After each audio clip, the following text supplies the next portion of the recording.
Carolyn Whitmore laughed when she handed Elizabeth the blue dress.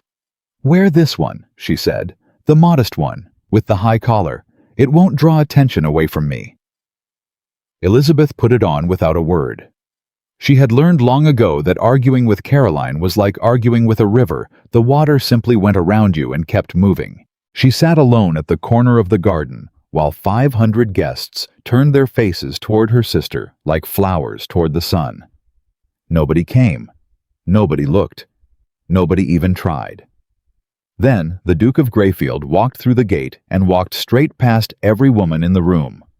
Straight to her. If this story touched something in your heart, please subscribe to our channel and follow Elizabeth's journey all the way to the end. Drop your city in the comments below. I want to see how far this story travels. The blue dress had been chosen as a weapon. Elizabeth understood that the moment Caroline held it up with that bright, particular smile, the smile that always meant Caroline had already decided something and was simply waiting for the world to agree. "It's perfectly fine," Caroline said. Fine was Caroline's word for things she considered beneath notice. A fine dress. A fine enough face. A fine match for a woman who wasn't going to do better. Elizabeth took the dress. She folded her hands in her lap on the carriage ride to the church. She kept her face still. She had been keeping her face still since she was 12 years old, the year it became clear, without anyone saying it directly, that beauty in the Whitmore household was a kind of currency, and that Caroline had been born holding all of it. She was not bitter. She told herself this firmly, the way you tell yourself something you are not entirely sure is true. She was not bitter. She was simply tired. There was a difference. And she had spent 24 years learning to know the difference by feel. The church was full. The Whitmore family had money, and in Virginia, in 1815, money meant guests, and guests meant performance. Half of Charlottesville had turned out, along with families from Richmond, and one small important-looking delegation from a plantation north of the city that nobody named out loud, but everybody watched. Elizabeth sat in the second pew beside her mother. Margaret Whitmore, a small woman with a large presence, the kind of person who could fill a room simply by deciding to be disappointed in it. Margaret clutched her handkerchief with a grief that was actually joy, weeping in the particular way designed to be visible from a considerable distance. She did not look at Elizabeth once during the ceremony. Nobody did. Elizabeth watched Carolyn float down the aisle on their father's white dress, catching the morning light like something from a fever dream. She watched Thomas Aldridge, 28, broad-shouldered third son of a tobacco family, stand at the altar with his jaw tight and his eyes so bright it was almost embarrassing to look at directly. He looked at Caroline the way men always looked at Caroline, like she was the answer to a question they hadn't known they were asking. Elizabeth folded her hands in her lap and kept her face still, and felt somewhere deep beneath her ribs that particular loneliness that has no proper name. Not jealousy, not grief exactly, something older and quieter than both. The loneliness of standing in the same light as someone extraordinary and being invisible anyway. The ceremony lasted 40 minutes. Then came the breakfast. The garden of the Aldridge estate stretched wide and white in the June heat. Tables draped in linen, a fiddle player working through reels with more enthusiasm than skill near the oak trees. Women clustered with fans. Men stood near the drinks and discussed tobacco prices and the new federal road cutting down through Kentucky. Elizabeth found a chair at the far end of the garden under a dogwood tree that offered exactly enough shade to make the heat bearable. She had a glass of lemonade she was not drinking. She had a plate of food she was not eating. She watched the party the way she always watched parties, with the particular detachment of someone who has attended enough celebrations to understand that joy for most people is a performance as much as a feeling. She was good at watching. She had been doing it so long it had become a kind of skill. Her mother found her in 20 minutes. "Lizzie." Margaret arrived with the expression she reserved for situations she found professionally embarrassing. "You are sitting alone." "I am aware of that, Mama." "It looks peculiar." "Does it?" "Come and sit with the Hartwell girls. Helen Hartwell is your age and she is perfectly pleasant." Helen Hartwell spent the last time I saw her explaining to a table of women that needlework is a moral failing, Elizabeth said. I would rather sit here. Her mother pressed her lips together. You are being difficult. I am being quiet. There is a difference. Margaret looked at her eldest daughter for a long moment, and in that moment, Elizabeth saw what she had seen 100 times before, the small private grief her mother carried and would never speak aloud. The grief of having produced one daughter who was extraordinary and one who was merely fine. It was not cruelty. Her mother loved her in the way that people love things that disappoint them, with a loyalty that costs something. Your sister is happy today, her mother said finally. I know she is. I am glad for her. Are you? Yes, Mama. Elizabeth looked up at her. I truly am. And she meant it. That was the thing nobody seemed to understand. She could love Caroline and also feel the loneliness of being Caroline's sister. The two things were not contradictions. They lived in her chest together, side by side, the way cold and warmth can exist in the same room if the windows are open. Her mother left. The fiddle player started another reel. The heat pressed down thick and golden. Elizabeth sipped her lemonade and watched Caroline dance.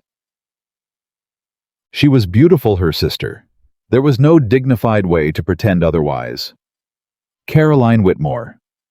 Caroline Aldridge. Now she supposed had golden hair and bright eyes and a laugh that carried across gardens without effort. She moved through the party like water, easy and natural, and Thomas Aldridge watched her with an expression so unguarded it was almost embarrassing to observe. Elizabeth turned away. She looked at the leaves above her moving in the small, insufficient breeze. She was 24 years old. She was not old. She knew she was not old. And yet, sitting in this corner at the edge of her sister's wedding, she felt something that had no good name. A quiet conviction that this was what her life was going to continue to be. That she would keep sitting in corners watching. That the world would keep arranging itself around people like Caroline. That she, Elizabeth, would be the furniture present, unnoticed, useful, perhaps in a modest way, but not chosen. Never quite chosen. She was so deep in this thought that she did not notice the man standing at the edge of the party until he was already watching her. He stood alone near the far side of the garden, holding a glass he was not drinking from. He was not watching Caroline dance. He was not watching the young women laughing near the roses. He was watching Elizabeth, directly, steadily, in a way that made her sit up slightly without meaning to. She looked away. She looked back. He was still watching. He was tall. She noticed that first because he stood at an angle to the crowd that made his height obvious. Dark hair, dark coat, the kind of clothes that were clearly expensive without announcing themselves. His face was serious, not unkind, but serious the way a man's face goes serious when he has learned to keep his expressions under control. Perhaps 30, perhaps a little older. Men do not watch me at parties, she told herself firmly. Men watch Caroline. She looked back a third time. He was still there, still watching. And this time, when her eyes met his, he did not look away. He held her gaze for one long, deliberate moment. Then he moved. He walked across the garden with the unhurried certainty of a man who had already made a decision and saw no reason to rush it. He did not stop to speak to anyone on his way. He did not detour toward the drinks, toward the food, toward any of the clusters of guests who called to him as he passed, and some of them did call to him, she noticed, with the particular eagerness that indicated this was someone whose attention was worth having. He did not stop. He came straight to her. He stopped 2 feet in front of her chair, looked down at her with those serious dark eyes, and said, "Miss Whitmore." Elizabeth stared at him. "You know my name. I made it my business to learn it." She blinked. "Why?" "Because I wish to speak with you, and I prefer to do that properly." He tilted his head slightly. "May I sit?" The chair beside her had been empty for an hour. She looked at it, then back at him. "I suppose you may." He sat. Not close, a proper distance between them, perfectly appropriate, but close enough that she could see now the faint lines at the corners of his eyes. Lines that spoke of a man who had spent years squinting into daylight or into trouble, or possibly both. "You are Nathaniel Carter," she said. It was not a question. She had placed him the moment he crossed half the garden.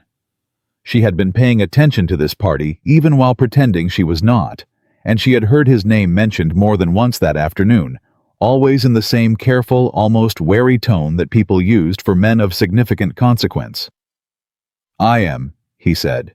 "You own the Grayfield estate north of the city." "I do." "My father has done business with your father." "I know. Your father is a man I respect." He paused.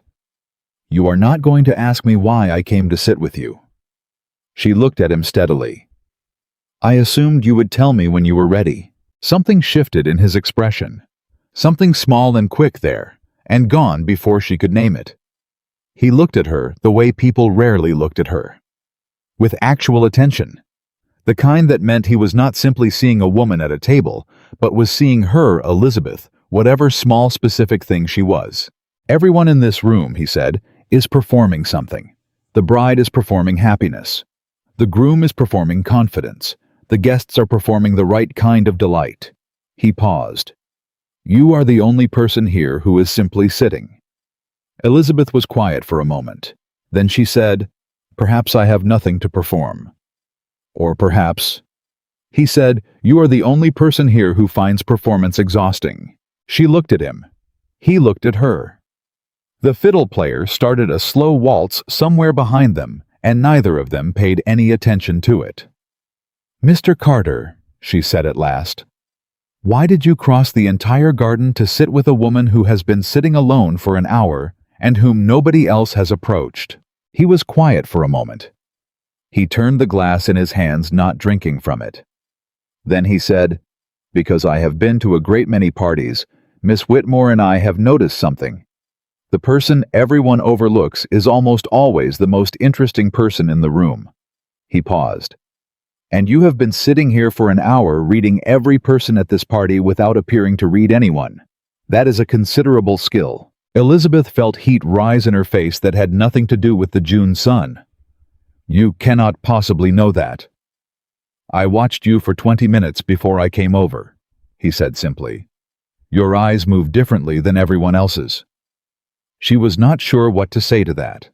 She was not sure she had ever had someone describe observing her the way she observed other people.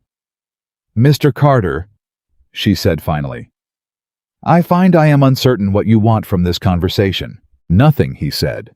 "I want nothing from you, Miss Whitmore. I came to sit with you because I chose to. That is all." That was the moment she would think about later. Turn over in her mind the way you turn over a coin to see both sides. That was the moment something shifted. Not in a romantic sense. Not yet. Not anything she would have called feeling. But something. A small, quiet thing, like a door somewhere in the house of herself opening a crack just enough to let the air in. "The party will notice," she said. "You sitting here." "I imagine so." "They will talk." "They generally do." "It will be said that you are paying attention to the wrong sister." There was a silence. Then he said very quietly, "Who decided which sister was wrong?" Elizabeth did not answer. There was no answer that would not cost her something. They talked for an hour. She did not know how it happened, how an hour passed while the party moved around them, and the fiddle played, and the afternoon light tilted toward evening, and she forgot somewhere in the middle of it to be guarded. He did not flirt with her. That was the first thing she noticed and kept noticing. She had experienced enough of what passed for men's attention to know that it usually came wrapped in something self-serving. A man who needed an introduction to her father. A man who needed a wife with good connections. A man who found her sharp tongue amusing enough to be entertained for 10 minutes before moving on to someone softer. Nathaniel Carter did none of that. He asked her questions and waited for the actual answers. He disagreed with her twice directly and without apology. Both times he listened to what she said back. She told him she had studied history, that she had read everything in her father's library, and then borrowed from anyone she could find with more books. He said his own library at Grayfield had been largely inherited, and that inherited books were usually chosen more for how they looked on the shelf than for what they said inside. She asked what he read himself when he had time. He said he had very little time, which was the most honest answer she had heard from a man of his position in years. She told him her father wanted her married before she was 25. He asked what she wanted. She told him she was not sure that question was considered relevant to her situation. He looked at her when she said that, and his expression was not pity. She would have left the conversation immediately if it had been pity. It was something closer to recognition, like he understood exactly what she meant, not as a concept, but as a lived experience. "Mr. Carter," she said quietly, "why have you never married?" He was quiet for longer than was comfortable. "I was engaged," he said, 7 years ago." "What happened?" "It ended." She waited. "It was my decision to end it." "I see." "No," he said. "You don't. But that is all right." He looked at her directly. "The version of the story told in this county is not the true one. I have accepted that." "Why not correct it?" "Because correcting it would require telling the truth. And telling the truth would hurt someone who has done nothing wrong except love the wrong person." He paused. "I made a choice 7 years ago between my reputation and another person's dignity. I chose their dignity. I would choose it again." Elizabeth looked at him carefully. "The county thinks poorly of you," she said. "They think I jilted a woman without cause." "Yes, and you let them think it." "Yes, that is either very noble," she said, "or very foolish." "Perhaps both," he said. "They are not mutually exclusive conditions." Something in her chest moved at that, a small cautious shift like a sleeping thing turning over without waking. The party began to wind down as the sun fell behind the tree line. Guests drifted toward carriages. Caroline and Thomas received the last congratulations near the house steps. And Margaret Whitmore appeared at Elizabeth's side with an expression divided precisely in half between irritation and something she would never call curiosity. "Lizzie." Her eyes moved from Elizabeth to Nathaniel Carter and back again. Nathaniel stood, which meant her mother had to acknowledge him fully. He said her mother's name with a courtesy so practiced and genuine it was impossible to find fault with. "You have been keeping my daughter company," her mother said. It was neither a compliment nor an accusation. It was a woman calibrating a situation she had not expected and was not sure what to do with. "Miss Whitmore has been very gracious," he said. "I hope I have not monopolized her time." Her mother looked at Elizabeth. Elizabeth returned the look with an expression that revealed nothing. "We are preparing to leave," her mother said. "Of course." He turned to Elizabeth. He looked at her with those serious eyes, and she felt the weight of it, the way she felt the weight of very few things. "Miss Whitmore," he said, "it was a great pleasure." "Mr. Carter." She met his eyes steadily. "Likewise." He took her hand briefly, the courtesy bow that convention demanded nothing more. And then he was gone, moving back across the garden, stopping to exchange a word with Thomas Aldridge, before disappearing around the side of the house. Her mother said nothing until they were in the carriage and moving down the road. Caroline and Thomas had already left for Richmond.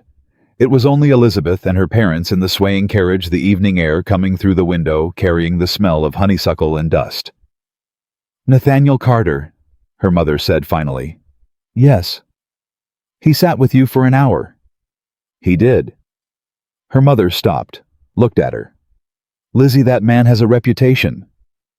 "I know. He ended an engagement 7 years ago. Clara Beaumont. The girl was devastated. Her family barely recovered socially." Elizabeth looked at the road outside the window. "I am aware of the story, Mama." "Then you understand why I'm concerned." "He spoke well," her father said from the corner of the carriage. Robert Whitmore was a slow-speaking man who used his words carefully. When he said something, it was worth attending to. "He is his father's son," her father continued. "The Carters are decent people, whatever the county says about that business with the Beaumonts." Her mother turned to look at her husband. "A man who is what they say he is," her father said quietly. does not sit for an hour in a garden talking to a woman he gains nothing from. He does not do it quietly either. Half the party saw him. Silence. Elizabeth kept looking at the road. She was not reading anything into an afternoon's conversation.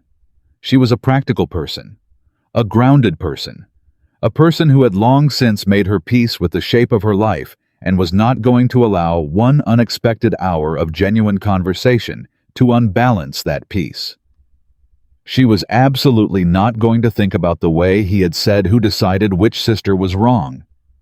She was not going to think about that at all. She thought about it all the way home. 3 days later, a letter arrived at the Whitmore house, addressed to her father. Robert Whitmore read it at the breakfast table and said nothing for a long time. Then he set it down, looked up at his wife and said, "Nathaniel Carter has asked if he may call." Her mother put down her teacup. "Call here on the family." He paused. He was specific about wishing to see Elizabeth. The silence at the breakfast table was of the particular variety that contains many things people are choosing not to say. Elizabeth kept eating her toast. She kept her face still. She had had 3 days to prepare for something she had told herself was not going to happen. And she found that preparation did not in fact reduce the quality of surprise when the thing happened anyway. "He wishes to see Elizabeth," her mother repeated. "That is what the letter says." Her mother looked at Elizabeth. Elizabeth looked back at her, and her mother said very carefully, "What did you say to him at the wedding?" "I spoke honestly," Elizabeth said. "I said what I thought." "And what did you think?" Elizabeth considered. "That he was a man who had more to him than the story being told about him." Her mother was quiet for a moment. Then she said, "He has a complicated reputation, Lizzie. The Beaumont business alone." "He explained the Beaumont business," Elizabeth said. She said it quietly, without emphasis, without drama. Both her parents looked at her. "He told you," her father said. "Something of it. Enough." She set down her toast. "I am not saying I have formed any conclusion, Papa. I am saying there is more to the story than is generally known, and that I would like if you are willing for him to call." Her father looked at the letter. He looked at his daughter. He looked at his wife. Then he said, "I'll write back this afternoon." Nathaniel Carter arrived on a Wednesday morning at 10 o'clock, with the sun already strong, and the Virginia heat building toward its midday peak. He arrived on horseback, which her mother found irregular. He dismounted at the front gate, with the ease of a man who had been getting on and off horses since before he could properly walk. Elizabeth watched him from the parlor window. She had not meant to watch. She had been genuinely reading. She had simply happened to hear the sound of a horse at the gate. He looked different in daylight.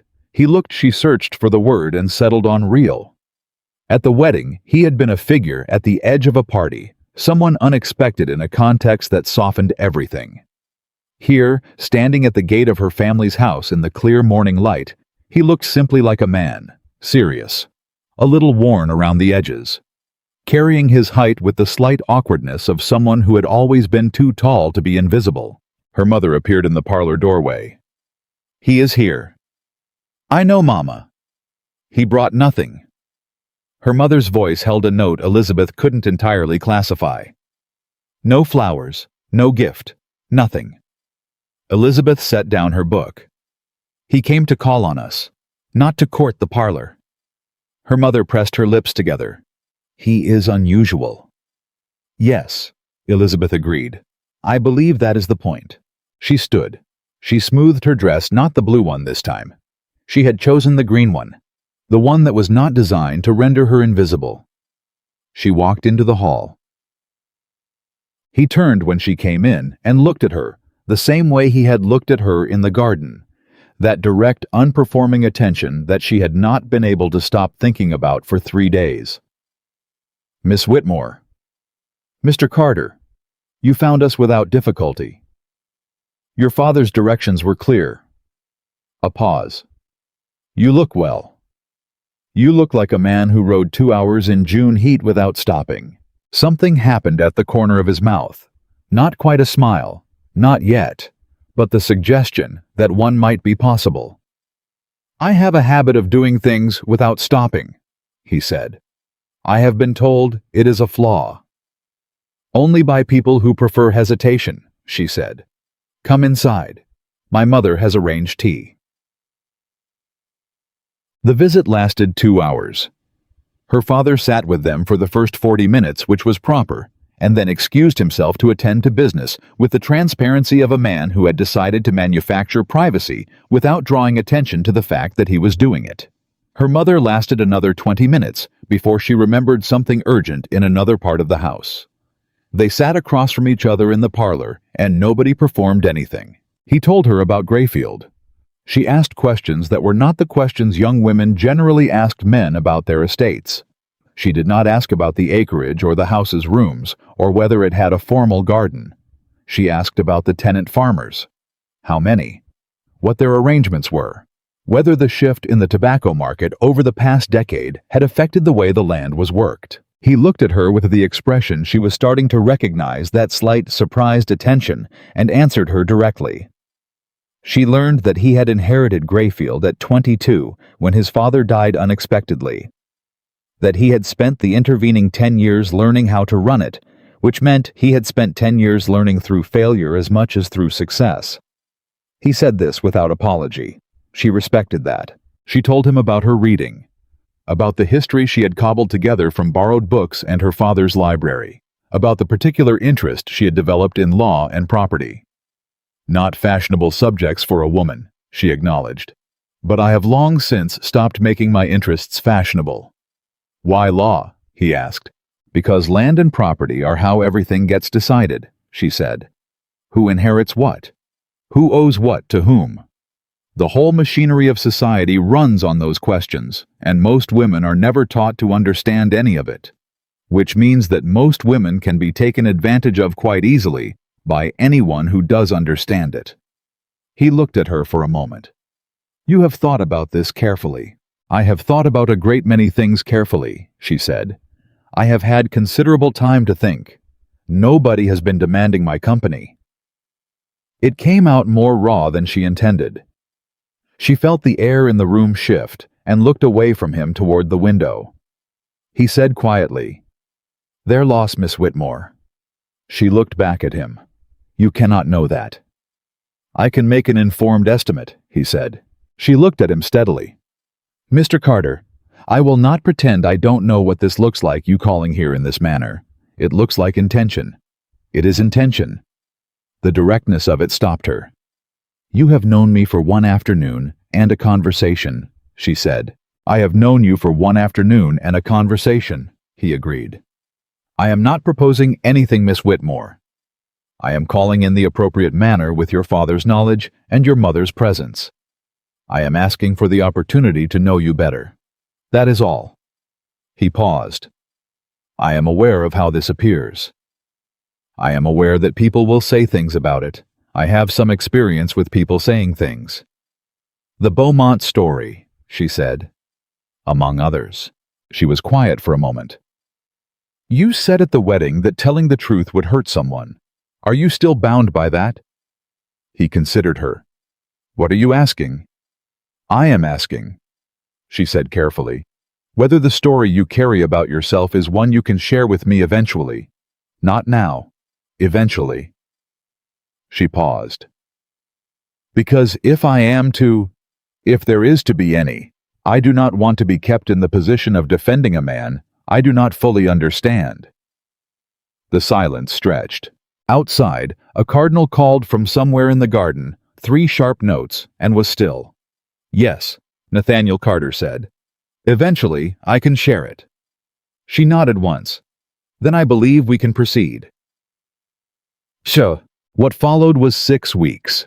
6 weeks of calls every Wednesday and occasionally Friday, when the weather was good enough to ride. 6 weeks of parlor conversations that her mother chaperoned with decreasing attentiveness, as she became convinced there was nothing untoward occurring, which was accurate, although accuracy and the whole truth were not always the same thing. The truth was that Elizabeth was falling. She was doing it slowly, with full awareness, the way a person climbs down a ladder rather than tumbles off one. She knew each step she was taking. She made each step deliberately, and she was still falling. She fell because of the way he listened.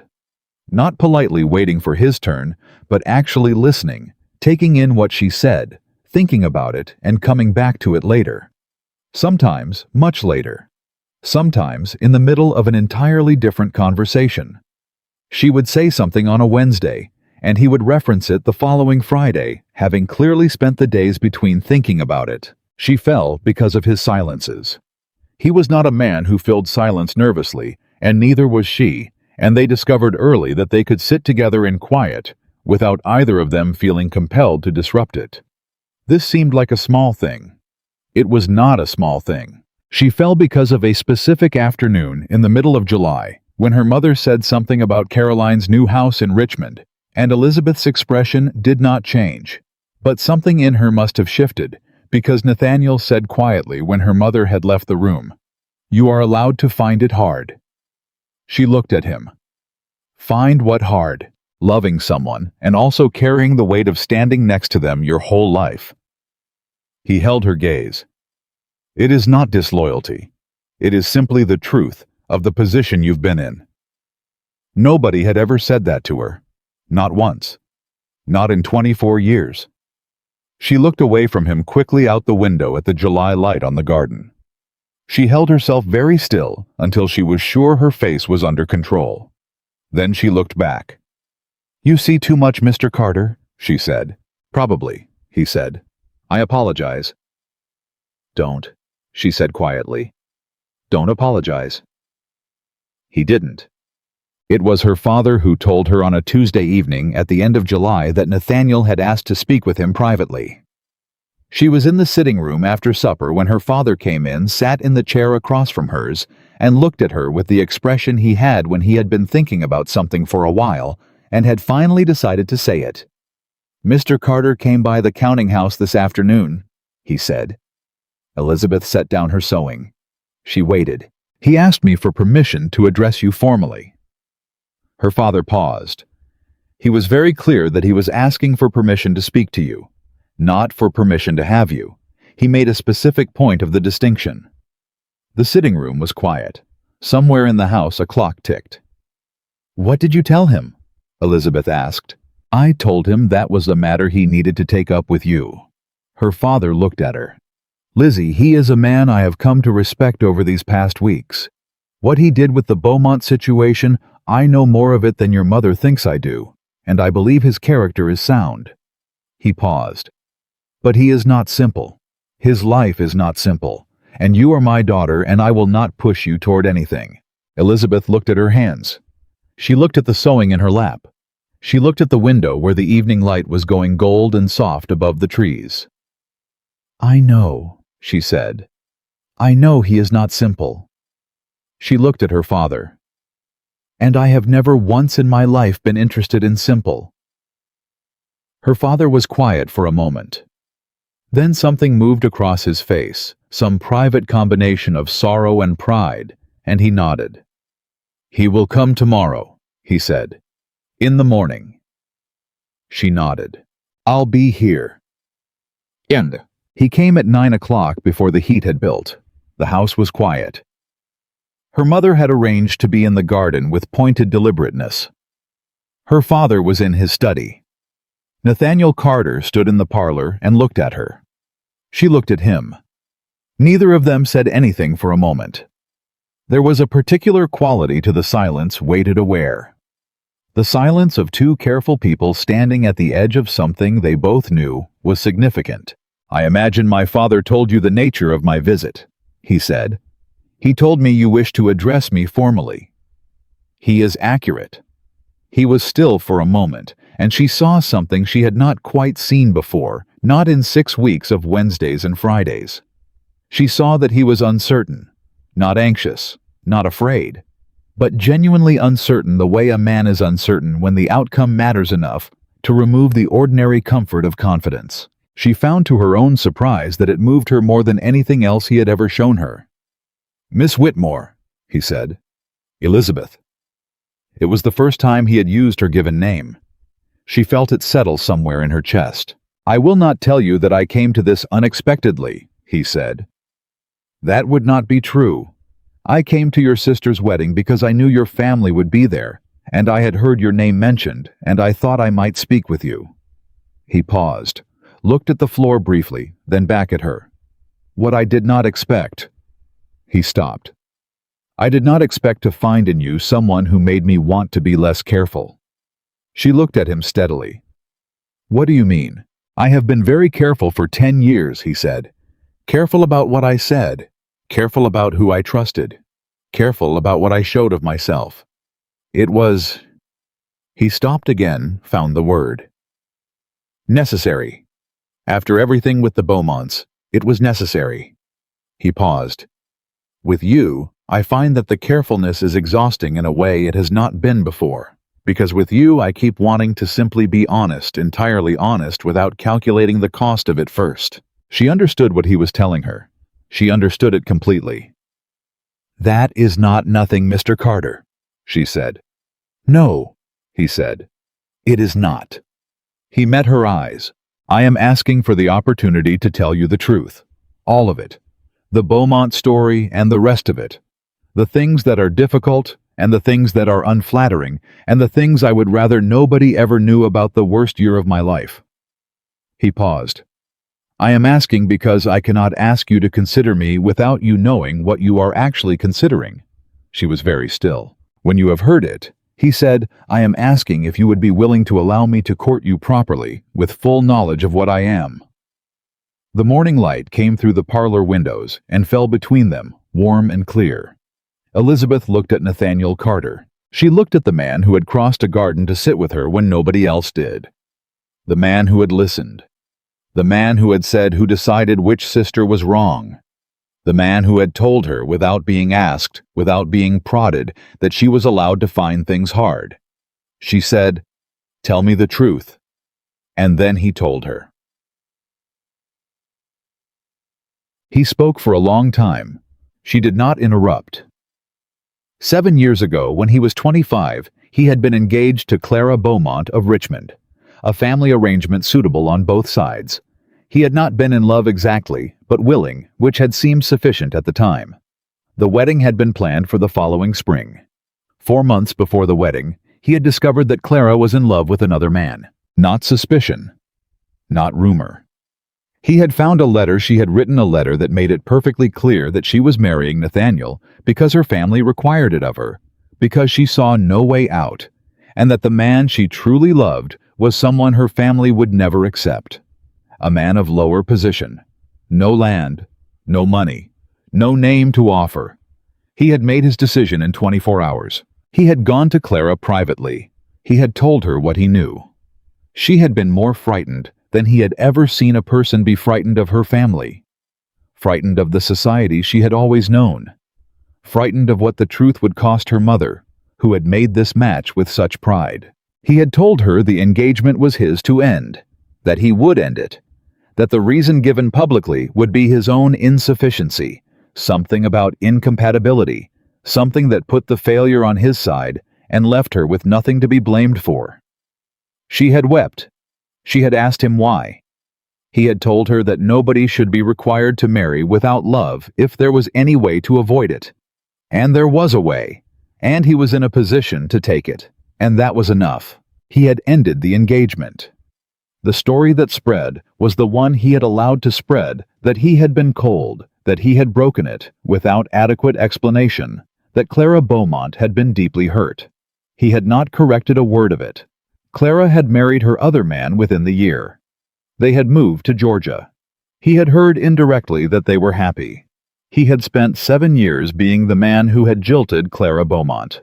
When he finished, Elizabeth was quiet for a long time.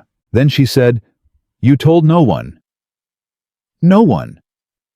"Why are you telling me?" He looked at her. "Because I asked to court you, and I will not do that on a foundation of things you don't know." She looked at her hands. She looked at him. "Nathaniel," she said. It was the first time she had used his given name. She saw it register. "What you did was—" She searched for the word. "Right. It was right, and it cost you, and you did it anyway, and you have never let anyone know it was right." She paused. That is, she stopped. It is not overly noble, she said quietly. It is simply decent, and decent things should not have to cost this much. She paused. I am sorry it cost you this much. He looked at her for a long moment. Something in his face changed. Not dramatically, not in any way the room would have noticed. But she noticed. Something in the set of his expression that had been held in place for a very long time released. Just slightly. You are... He stopped. Began again. You are not what I expected, Elizabeth. No, she said. I imagine I'm not. She met his eyes. Court me properly, Nathaniel Carter. He looked at her. He nodded once. Outside the parlor window, the Virginia summer was already building toward noon. And somewhere in the garden, Elizabeth's mother was absolutely not listening. And the light lay across the floor between them, like something that had been waiting patiently for quite some time. The courtship of Elizabeth Whitmore and Nathaniel Carter was not a quiet thing, no matter how quietly it began. Word moved fast in Charlottesville in the summer of 1815. It always had. A county where everyone knew everyone else's business before they knew their own was not a county that allowed a man like Nathaniel Carter to call on a woman like Elizabeth Whitmore for 6 consecutive Wednesdays without drawing the kind of attention that came with opinions attached. By the 3rd week, Elizabeth's mother was receiving callers in the afternoon who stayed for tea and left having said nothing directly but everything indirectly. By the 4th week, Elizabeth herself began to notice the way women at church looked at her, not with hostility exactly, but with the particular sharpened curiosity of people who have decided something interesting is happening and intend to have a view on it. Caroline wrote from Richmond. The letter arrived on a Thursday and was short, which meant Caroline was being careful, which meant she had already heard things. Dearest Lizzie, I understand Mr. Carter has been calling. I hope you are being sensible. He is a complicated man, and I would not want you to be hurt. Write and tell me everything. Your loving sister, C. Elizabeth read the letter twice and wrote back 3 lines. Dearest Caroline, I am always sensible. I hope Richmond suits you. Your sister, E. She did not write and tell her everything. She was not sure she could have found the words for it, even if she had wanted to. What was happening between her and Nathaniel was not the kind of thing that translated easily into the language of letters, which required you to describe events and sentiments in a way that made them orderly and containable. What was happening was neither orderly nor containable. What she could see from the inside was this: she had spent her entire adult life feeling like a person standing at the edge of a room that everyone else was inside of, watching through glass. And now, for the first time, she could remember someone had opened a door.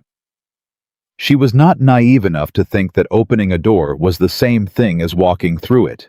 She was not naive about anything, which was both her greatest asset and the thing that made joy when it came complicated to hold. But she was holding it, carefully, with both hands.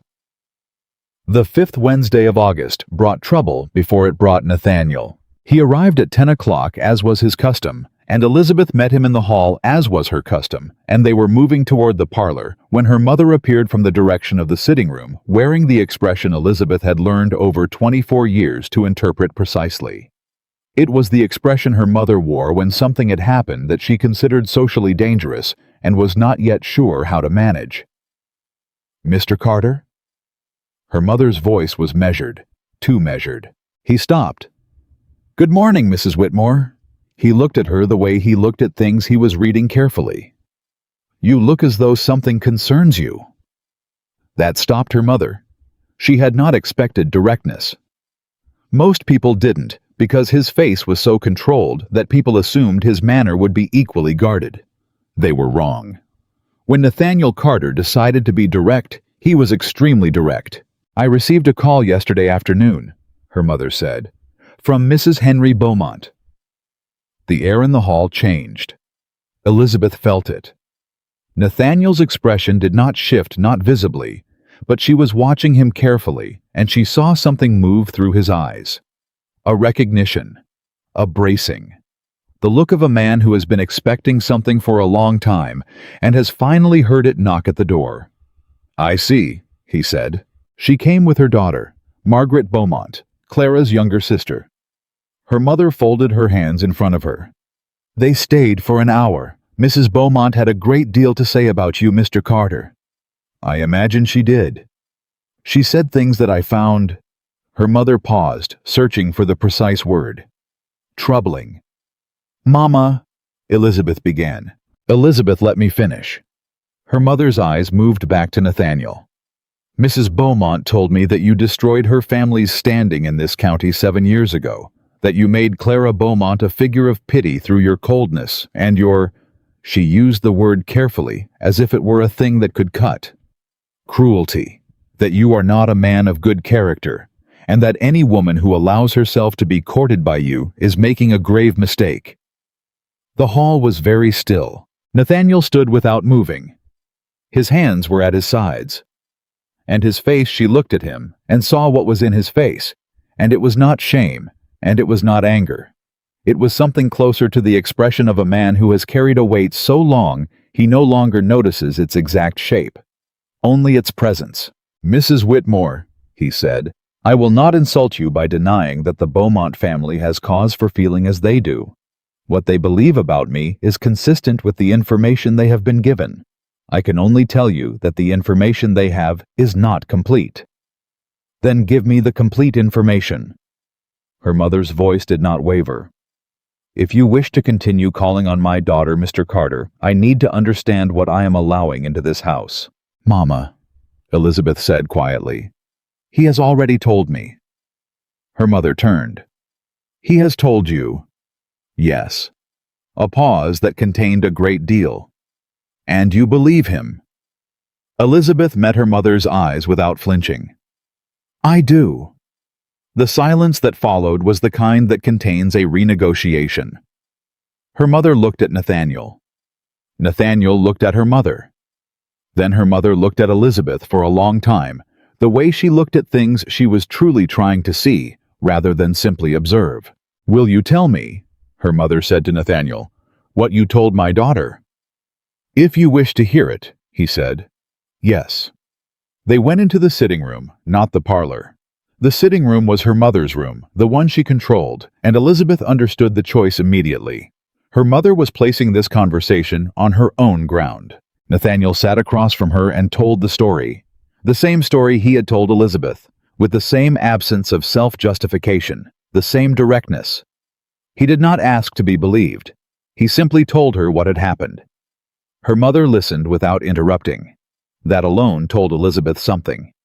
Her mother interrupted conversations frequently, efficiently, and without apology.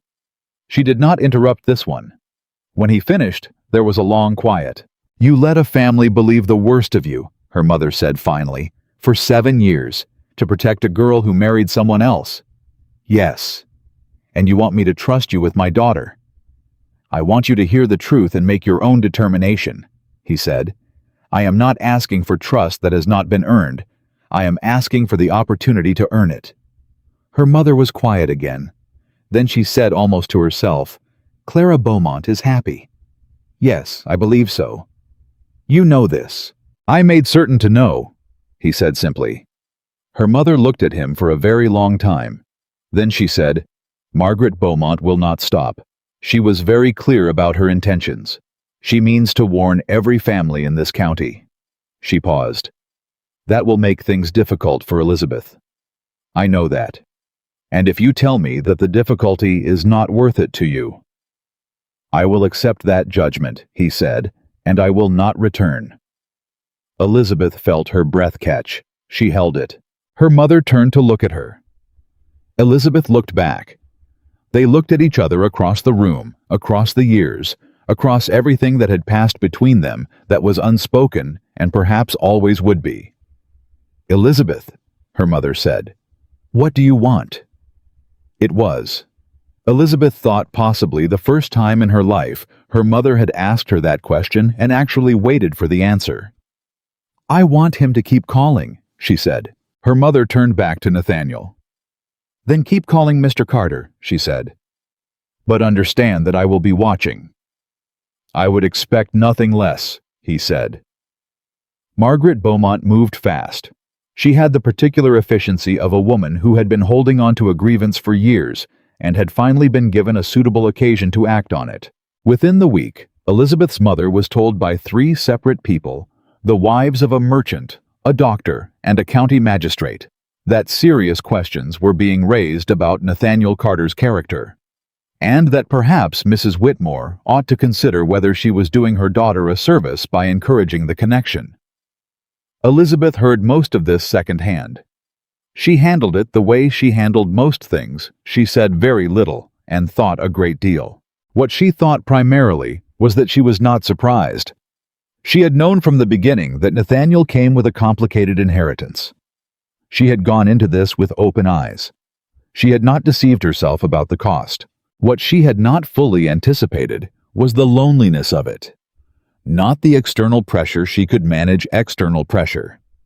What she had not anticipated was the particular quality of loneliness that came from caring about someone who carried something he could not fully defend himself against. From watching him carry it. From knowing the truth and being unable to say it because saying it was his choice to make and not hers. She said none of this to Nathaniel directly. She said it only to herself in the evenings when the house was quiet. He came on Wednesday and said without preamble when they were seated in the parlor with her mother at a tactful distance, "You have been hearing things." "Yes," she said. "Are you all right?" "I am fine." "Elizabeth." His voice was quiet but precise. "You said it the way people say they are fine when they mean something more complicated than fine." She looked at him for a moment. Then she said, "I am managing. Managing is not the same as fine." "No," she agreed. "It isn't." She looked at her hands briefly. "I did not expect it to feel quite this." She stopped, looked for the right word. "Exposed.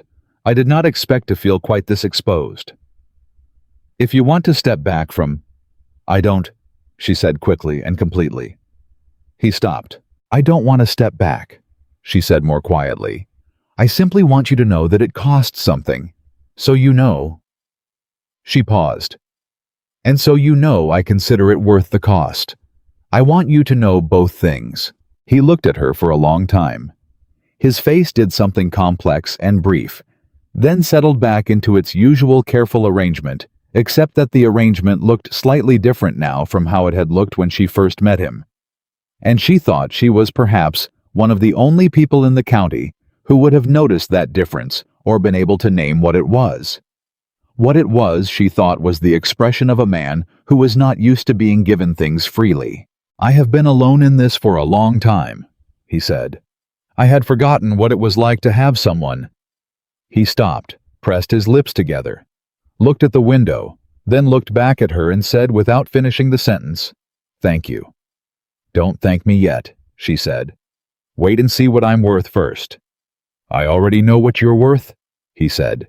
She looked at him. "You are alarmingly confident for a man who has known me less than 2 months. Some things are apparent," he said, almost immediately. She felt the thing in her chest again, that warm, dangerous, careful thing.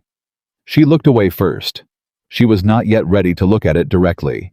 The magistrate's wife was named Mrs. Eldora Crofton, and she was a woman of approximately 60, whose primary occupation, as best Elizabeth could determine, was the organization of other people's business into categories of appropriate and inappropriate, a task she performed with relentless competence.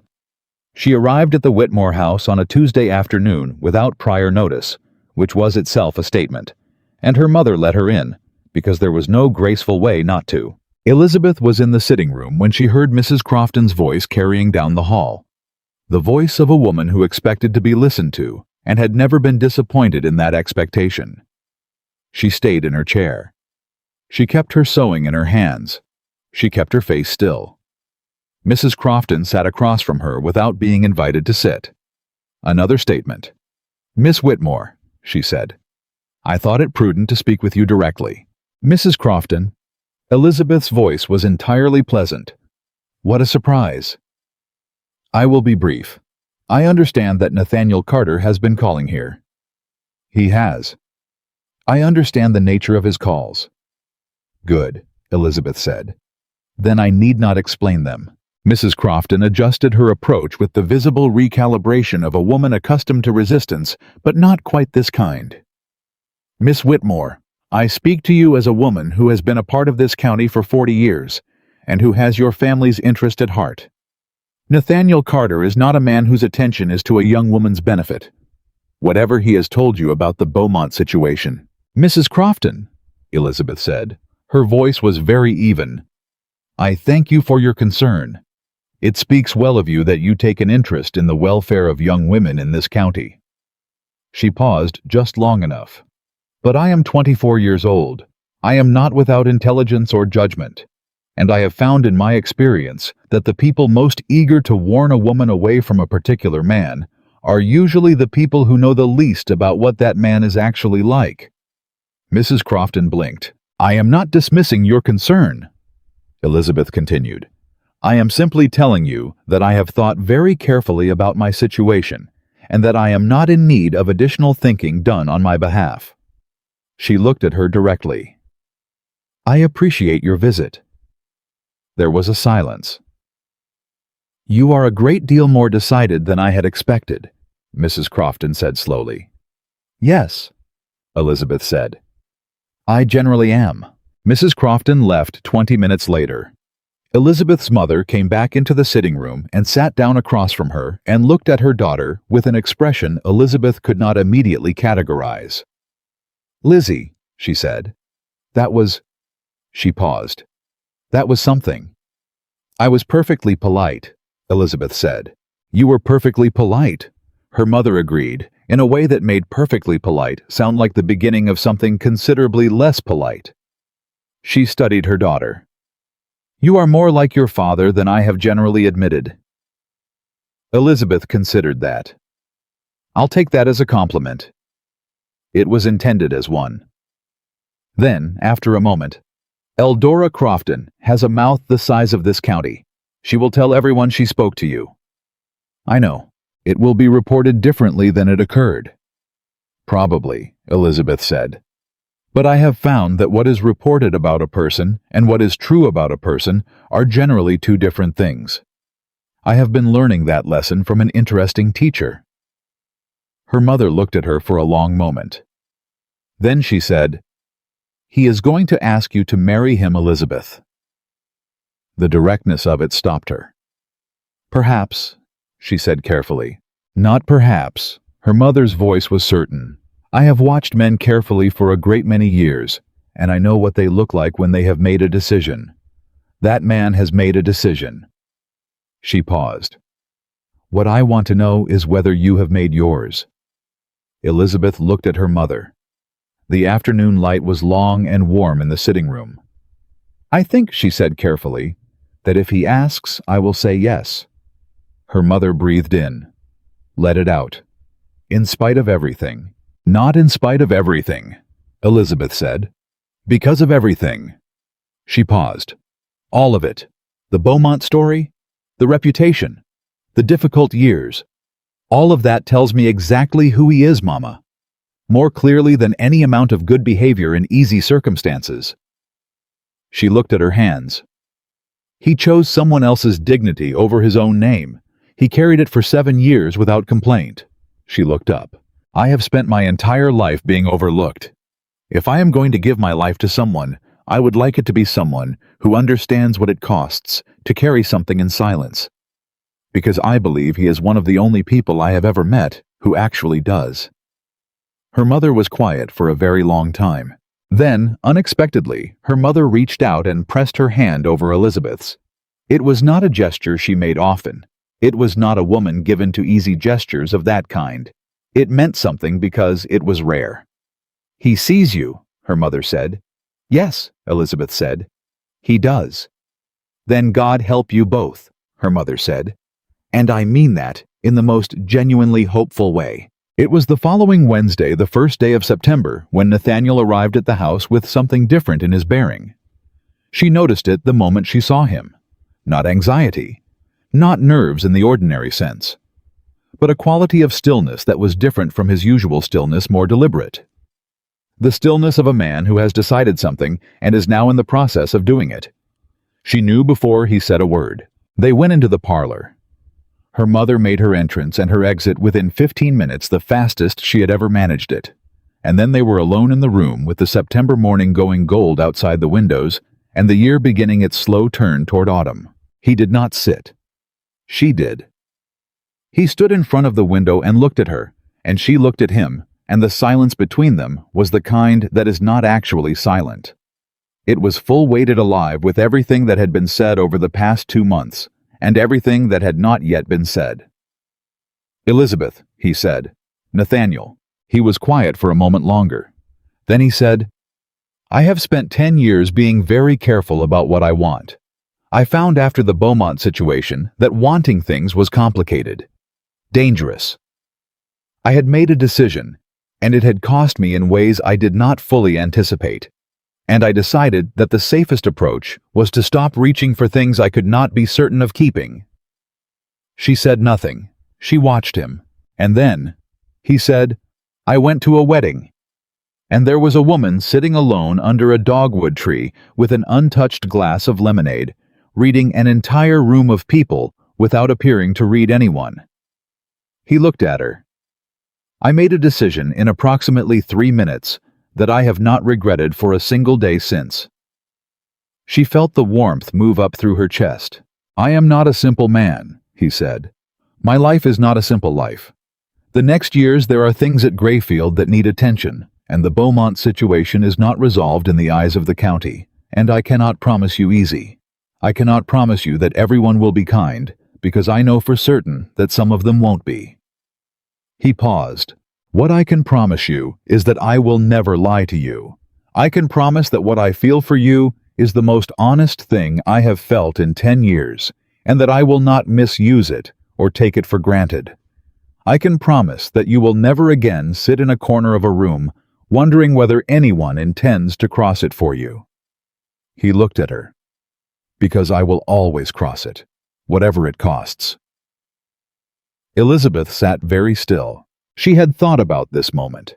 She had thought about it the way she thought about everything carefully from multiple angles. She had imagined she would feel something large and dramatic, something commensurate with the size of what was being offered. What she felt instead was something very quiet, the feeling of a thing settling into its place. The feeling of something she had been bracing against for a long time, the bracing of a person who is not sure they will ever be wanted, releasing slowly like a fist unclenching. "You have not actually asked me yet," she said. He looked at her.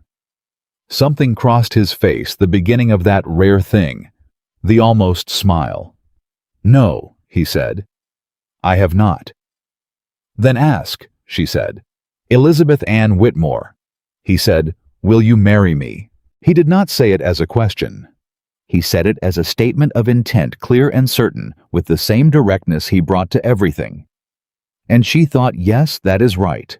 That is exactly right. That is who he is. "Yes," she said. "I will marry you, Nathaniel Carter." He crossed the room. He took her hands in his. His hands were warm and steady, and she felt holding them, that she was holding something real, something grounded, something that was not going anywhere. "You are certain," he said. "I want you to be certain." "I am 24 years old," she said. "I have spent 24 years thinking carefully about things before I committed to them. I am certain."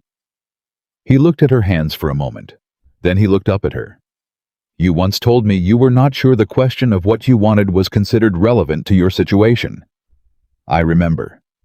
"I want to be very clear," he said, "that I consider it the only relevant question." She felt something behind her eyes go warm and bright. She blinked once. She would not cry. She was not a person who cried easily, and she was not going to start now. "Nathaniel," she said. "Yes." "I believe my mother is standing just outside the parlor door." A pause. Then he said low and very dry, "How long do you estimate she has been there?" "Since approximately the moment I said yes," Elizabeth said. A beat. The door opened, and her mother came in with an expression composed of equal parts attempted dignity and completely failed composure. She looked at Nathaniel, then at Elizabeth, then back, and said, her voice unusually unsteady, "Your father will want to hear this from you directly, Lizzie." "I know, Mama. He is in his study." "He has been in his study," her mother said, pressing her lips together, "for an unusually long time, for a man who does not generally spend this much time in his study." Elizabeth stood. She looked at Nathaniel, who was looking at her with that expression she had come to know over 2 months, and still could not entirely name that serious, direct, fully attending gaze that made her feel like the most visible person in the room. "Come and speak with my father," she said. He offered his arm. She took it. They walked out of the parlor and down the hall toward the study. Behind them in the parlor, her mother stood alone and did something Elizabeth had not heard her do in a very long time. She laughed. Robert Whitmore was standing when they entered, which meant he had heard them coming, which meant he had known this was coming. He looked at Nathaniel. He looked at his daughter on Nathaniel's arm, with an expression on her face he had perhaps never seen there before. That particular openness. That unguarded thing. "Mr. Carter," he said.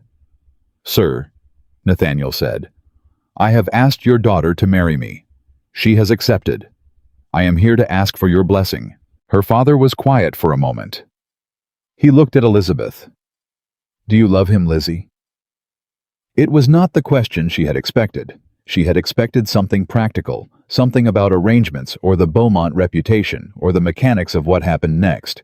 She had not expected that. "Yes, Papa," she said. "I do." He nodded. He turned to Nathaniel. "You will treat her with the respect she has earned and the attention she deserves." His voice was quiet but without flexibility. "She is not a decoration. She is not a hostess. She is not a household manager. She is the most intelligent person in my family, and I say that including myself. If you do not already know that, you will know it within the year." Nathaniel said without hesitation, "I already know it, sir." Her father looked at him for one more long moment. Then he extended his hand. Nathaniel took it. They shook once firmly, briefly, and the matter was settled in the way that matters between men of that era were settled.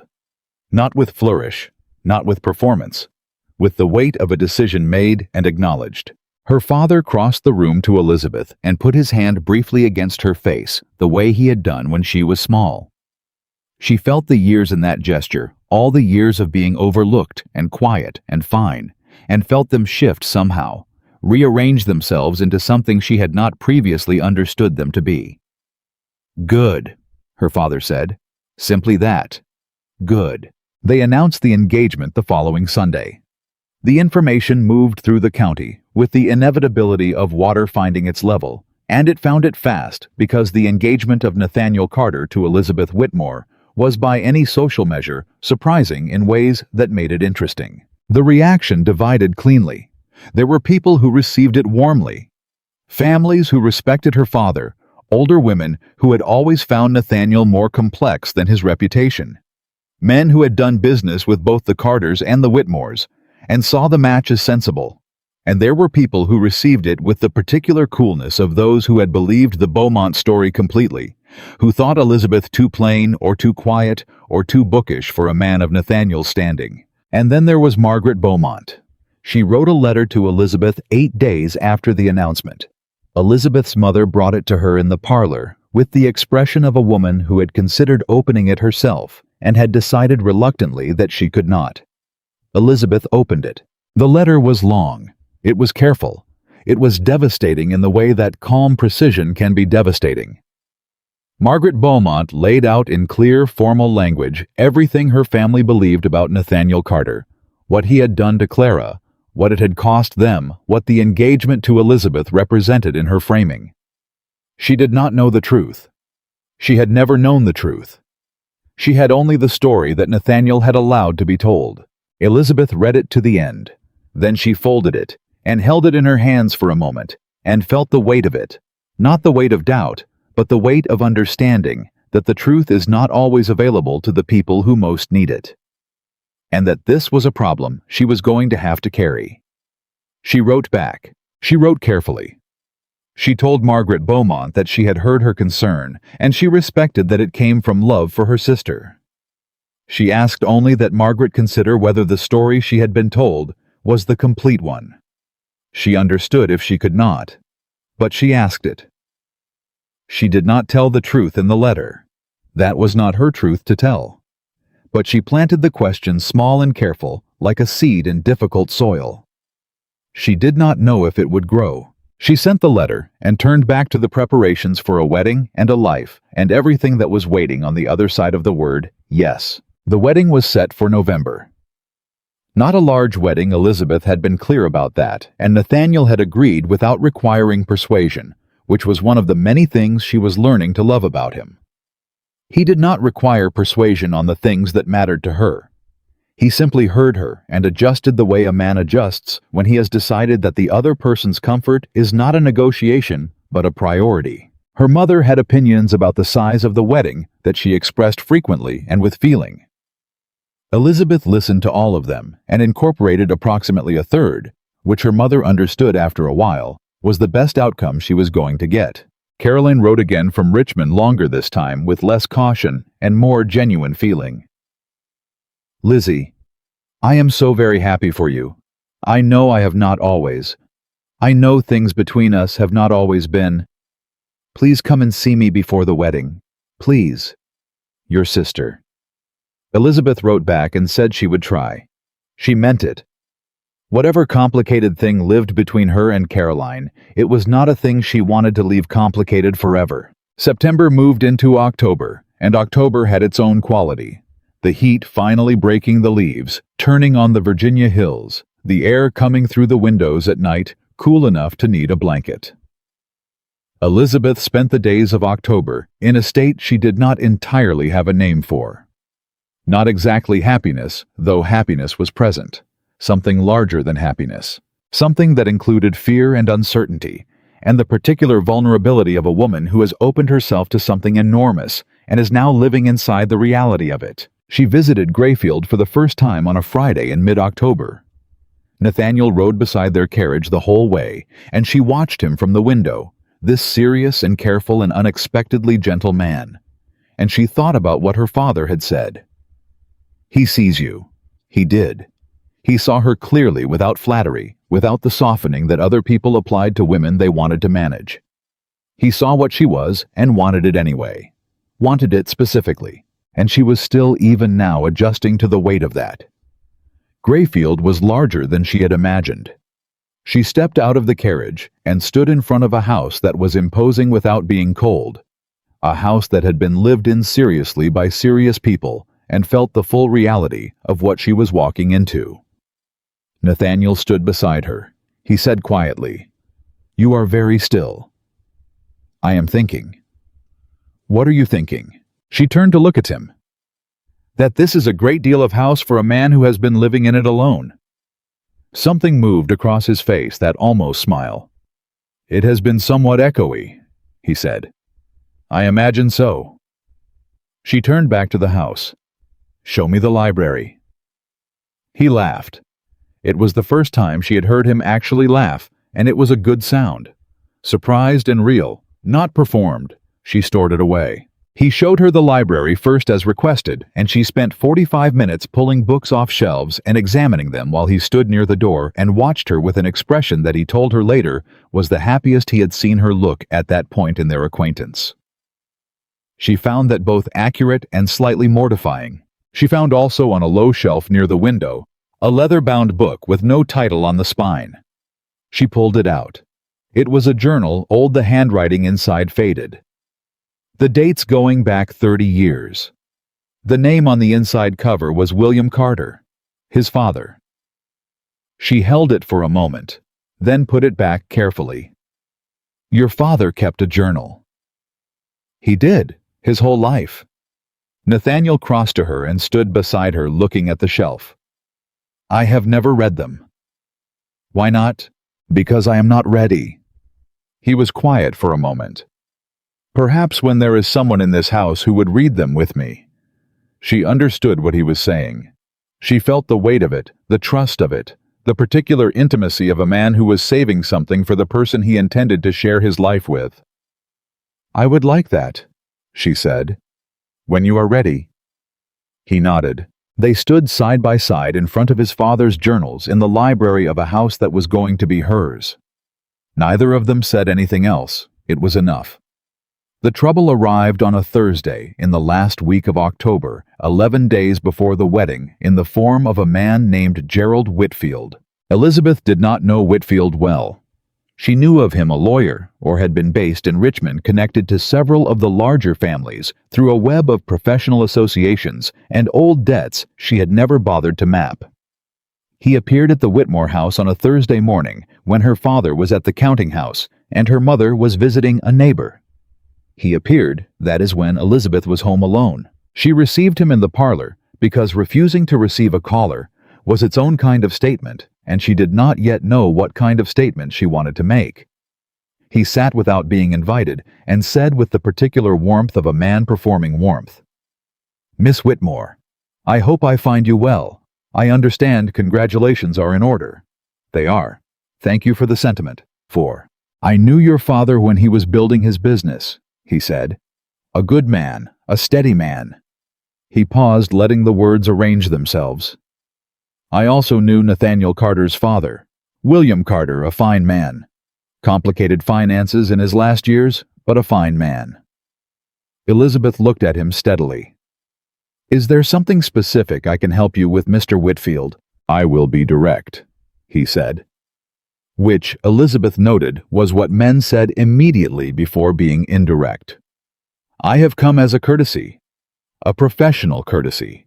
There are certain facts about the Carter estate that have recently come to my attention, certain matters relating to the financial condition of Grayfield, that I feel any woman in your position ought to know before she makes a legal commitment." She was very still. "What matters?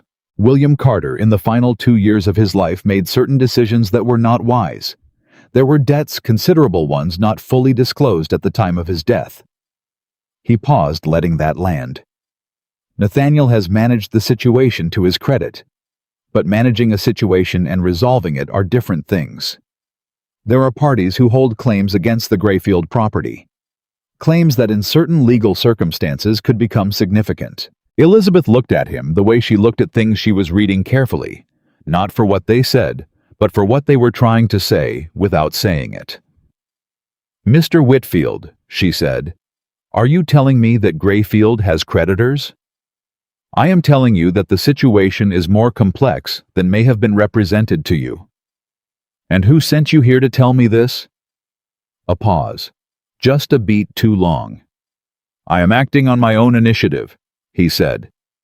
"As I said, a courtesy." She looked at him for one more moment. Then she said, "I appreciate your visit. I will discuss what you have told me with my father and with Mr. Carter. Good morning." He did not move immediately. He looked at her with that careful, pleasant expression, and in the space of that look, she understood something clearly. He had not expected this. He had expected a young woman who would be frightened. He had expected uncertainty. He had expected someone who could be managed. He stood. He nodded. He left. Elizabeth sat in the parlor alone for 15 minutes and thought. Then she went to find her father. Robert Whitmore came home at midday and listened to his daughter describe the visit with the focused expression he wore when he was cataloging information. He asked 2 questions who had been present and what exactly had been said word for word. Elizabeth told him both things precisely. Her father was quiet for a long moment. "Gerald Whitfield is not a man who acts on his own initiative." "No," Elizabeth agreed. "He is not." "Someone sent him?" "Yes. The question is who." Her father looked at his hands. "The debt claim there may be truth in it. William Carter's final years were not his best years financially. I knew some of this through our business dealings." He paused. "Whether the claims are active and significant, or whether Whitfield is exaggerating for effect, that I don't know." "Nathaniel will know," Elizabeth said. "I need to speak with him today." Her father looked at her.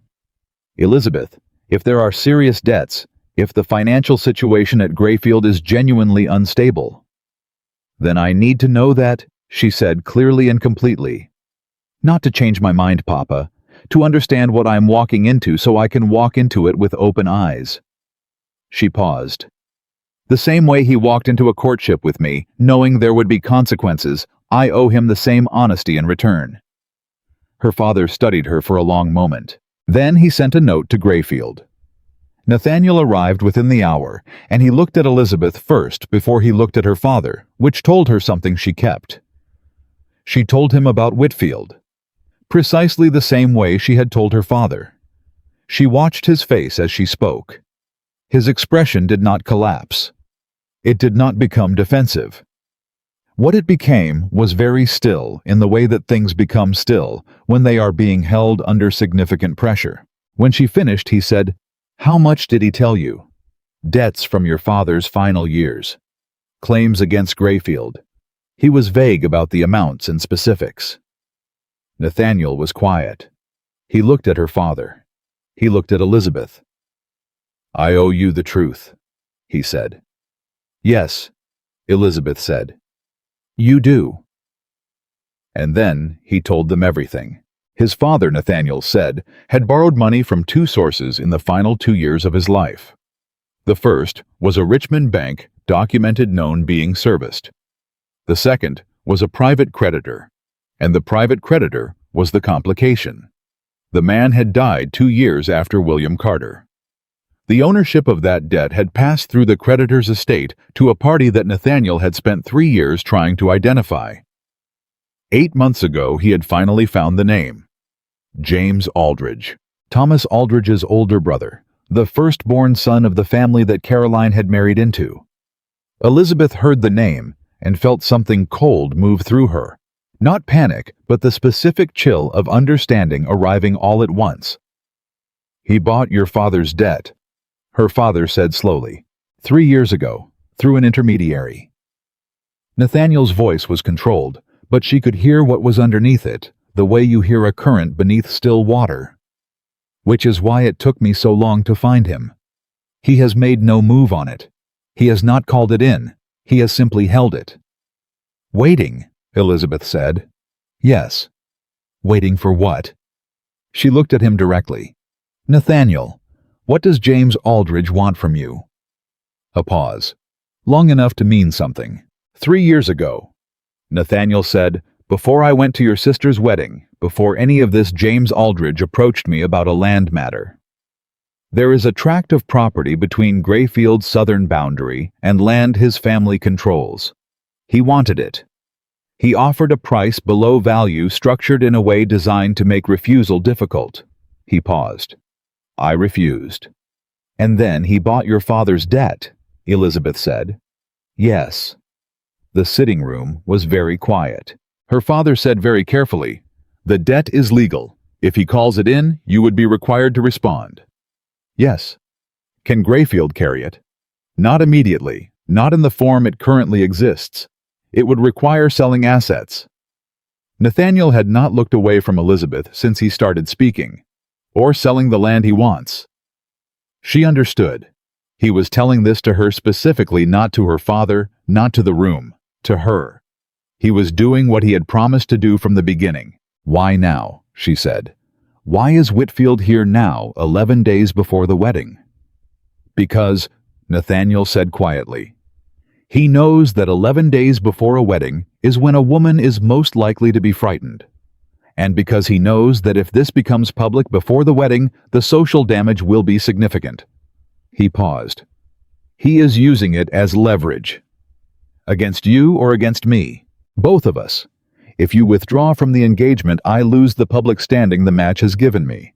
If I capitulate to his land demand to protect the match, he gets what he has been waiting 3 years to get." Elizabeth looked at him for a long time. Long enough that the room was uncomfortable with the length of it. "Have you told anyone else about the Aldridge debt?" she asked. "My solicitor. No one else." "You have documentation?" "All of it." She turned to her father. "Papa, what is the legal standing of a debt of this kind if it can be demonstrated that it was purchased with the specific intent of coercing a land sale?" Her father blinked. Then he looked at his daughter with an expression that was equal parts pride and astonishment. "It would depend on the jurisdiction and the specifics of the purchase," he said slowly. But there is an argument to be made that a debt used as an instrument of coercion. What solicitor do you use? William Hatch in Charlottesville. Is he good? He is very good. Then I think, Elizabeth said, that you need to arrange a meeting before the wedding. And I think Nathaniel's solicitor needs to be present as well. She turned back to Nathaniel. And I think you need to stop carrying this alone. He looked at her. Something in his face shifted that thing she had seen once before in the parlor, when she had told him she considered the cost worth paying. The expression of a man who is not accustomed to being helped and is encountering the experience of it for the first time. Elizabeth, don't, she said. Don't thank me. Don't apologize. Just tell me what else I need to know. He told her all of it. Every detail of the Aldridge situation, the debt structure, the timeline, the leverage. He spoke for 20 minutes without stopping, and she listened to every word without interrupting, taking it in the way she took in everything completely without flinching. When he finished, she said, "All right." He looked at her. "All right," she said again. "We can manage this. It is a problem with a legal dimension, a financial dimension, and a social dimension. None of those things are insurmountable." She paused. "What we cannot do is let Whitfield or Aldridge choose the terms of this." "She is right," her father said quietly. Nathaniel looked at her father, looked at Elizabeth. He said very quietly, "I should have told you sooner." "Yes," she said. "You should have. But you are telling me now. That is what matters." She held his eyes. "Don't make me say that twice." "You won't have to," he said. The meeting with the solicitors took place 2 days later in her father's counting house, with the door closed, and the shutters half drawn against the October cold. Elizabeth sat at the table. Her father had tried gently to suggest the meeting was a matter between the men and the lawyers. She had looked at him with an expression that ended that conversation before it fully began. William Hatch was a compact man of 60, with sharp eyes, and the particular posture of someone who had spent decades sitting across tables from people who wanted things they were not entitled to. He read Nathaniel's documentation with the focused silence of a man assembling a picture from its parts. When he looked up, he said, "This is a deliberately constructed trap." "Yes," Nathaniel said. "And Aldridge has made no formal demand." "Not yet. He is waiting for the wedding," Hatch said. He tapped the papers with one finger. "He will move after when your assets are legally joined and the social cost of dissolution is highest. He is not stupid." "No," Nathaniel agreed. "He isn't." "But he made errors," Elizabeth said. Both solicitors looked at her. Her father looked at her. Nathaniel looked at her. "The purchase through an intermediary," she said. "If the intermediary can be identified and deposed, and if the timing of the purchase 3 years ago, within 6 months of Nathaniel's refusal of the land offer, can be established as consecutive, there is a case to be made that the debt acquisition was an act of deliberate financial coercion rather than a legitimate business transaction." She paused. "Is that correct, Mr. Hatch?" Hatch looked at her for a moment with the expression of a man recalibrating. Then he said, "That is a very accurate summary of the legal theory, Miss Whitmore." "I have read some law," she said. "Not formally, but I have read. I can see that." He turned back to Nathaniel. "She is right. If we can establish the sequence and the intent, the debt's standing becomes questionable. That doesn't eliminate it, but it changes the conversation significantly. It also means that if Aldridge moves on the debt, we move on the coercion claim simultaneously. He would have to calculate whether winning the debt is worth the exposure of the method." He paused. "He will not want that exposure. James Aldridge is a man who operates on his reputation," her father said. "Then we make sure," Elizabeth said, "that he understands. We understand the full picture before the wedding, before he has the chance to move." Hatch looked at her again. "Miss Whitmore, are you suggesting we contact Aldridge proactively?" "I am suggesting," she said, "that we remove his advantage, which is that he believes we are ignorant of his intent. The moment he knows we know and can demonstrate, we know his leverage disappears. We do not silence him. We make him irrelevant. Silence in the room. Nathaniel was watching her. She could feel it, that direct and fully attending gaze. She kept her eyes on Hatch because she needed to keep her thinking clear, and Nathaniel watching her with that expression made thinking clear somewhat more difficult than she preferred. Her father said slowly, "It is a risk." "Everything is a risk," Elizabeth said. "Not acting is also a risk. And I would rather choose the terms of this engagement than receive them." Hatch looked at his counterpart Nathaniel's man, a younger lawyer named Porter, who had been quiet through most of the meeting, but now gave a small definitive nod. Hatch turned back to the table. "I will draft the communication. I will need 2 days." "You have 2 days," Elizabeth said. Nathaniel said afterward, when the solicitors had gone, and her father had excused himself, and they were standing in the emptied room. "I had a plan for managing this. I have had a plan for months. It was a more cautious plan, a longer plan." "I know," she said. "I could see the shape of it. Your plan required you to keep being patient while Aldridge held something over you." She looked at him. "I do not want to begin our marriage with something held over us. I want it clear." She paused. "Do you trust Hatch?" "Yes." "Then trust him to do this right." She looked at him steadily. "And trust me to know what I am doing." He was quiet for a moment. "I trust you completely," he said. "Good." She looked at him. "Then stop looking like a man who is afraid I am going to break." Something happened in his face, that rare thing, that real smile there, and gone but unmistakably present. "I am not afraid you are going to break," he said. "I am afraid I am going to spend the rest of my life slightly unable to keep pace with you." "Good," she said again. "It will keep you attentive." Hatch sent the communication on a Monday, 8 days before the wedding. It went to James Aldridge through formal legal channels, a letter that was on its surface courteous and professional, and that contained within its careful language a precise and complete demonstration of everything they knew. The purchase date, the intermediary's name, which Porter had spent 2 days locating through property records, the timeline that connected the land offer refusal to the debt acquisition, the legal theory, and a clear, unadorned statement that any action taken against the Grayfield property would be met with an immediate counterfiling on the grounds of financial coercion and abuse of debt. Elizabeth did not see the letter before it went. It was a legal document, and it was not her place to rewrite it. But she had been the one to tell Hatch what it needed to accomplish, and she trusted him to accomplish it. The response came in 4 days. It came not from Aldridge directly, but from his solicitor, a 1-page document that was in its way a masterpiece of saying nothing while conceding everything. It acknowledged receipt of the communication. It stated that Mr. Aldridge had reviewed his financial holdings and determined the Carter debt did not fit his current portfolio strategy. It indicated that arrangements would be made to transfer the debt to Grayfield directly at the outstanding balance, payable over 5 years with no acceleration clause. Elizabeth read it twice. She looked up. Hatch was watching her. "He folded," she said. "Entirely," Hatch confirmed.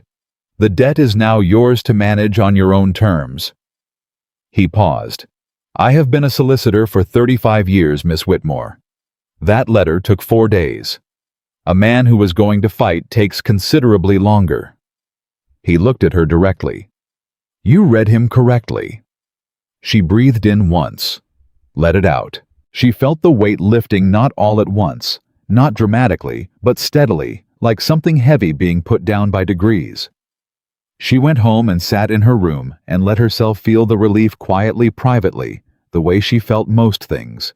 She let herself feel it. Then she put it away and thought about what came next. What came next was the wedding. Nathaniel came on Wednesday, the last Wednesday before the ceremony, the last time he would call on her as her suitor rather than her husband. He came in quickly and said, "I know what you did." She looked at him. "You spoke with Hatch. He told me the full account of the meeting, all of it. What you argued, the legal theory, the decision to contact Aldridge proactively." He was still. "I knew what you did in the room that day. I was there. But I did not know." He stopped. I did not know that Hatch had been uncertain about the approach and that you convinced him. She met his eyes. He was cautious. Caution was the wrong tool. You were right. He crossed the room to her. He stood in front of her and looked at her with that expression she now recognized fully, that serious and completely attending gaze that made her feel like the only person in the room, the only person anywhere who was actually real. You saved Grayfield, he said. Grayfield is going to be my home, she said. I had reasons of my own. Elizabeth. Nathaniel, let me say this. He waited. I have spent 10 years believing that the only person I could trust to manage my life and my decisions was myself.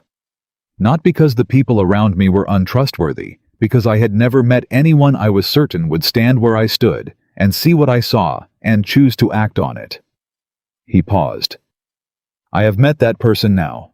I have met her, and I am 4 days away from marrying her. And I want you to know clearly and directly and completely that I am aware of exactly what you are, and I am asking you for the rest of whatever comes after this to never stop being it. She felt something in her chest go very still and very full at the same time. I have no intention of stopping, she said. Good. 4 days is a very short time, she said. It is, he agreed. I find I am not minding that.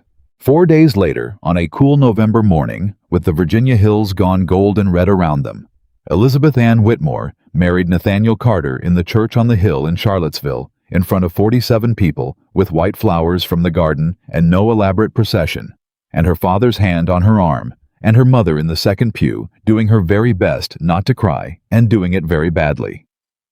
Elizabeth said yes in a clear, steady voice that carried to the back of the church. She meant every syllable.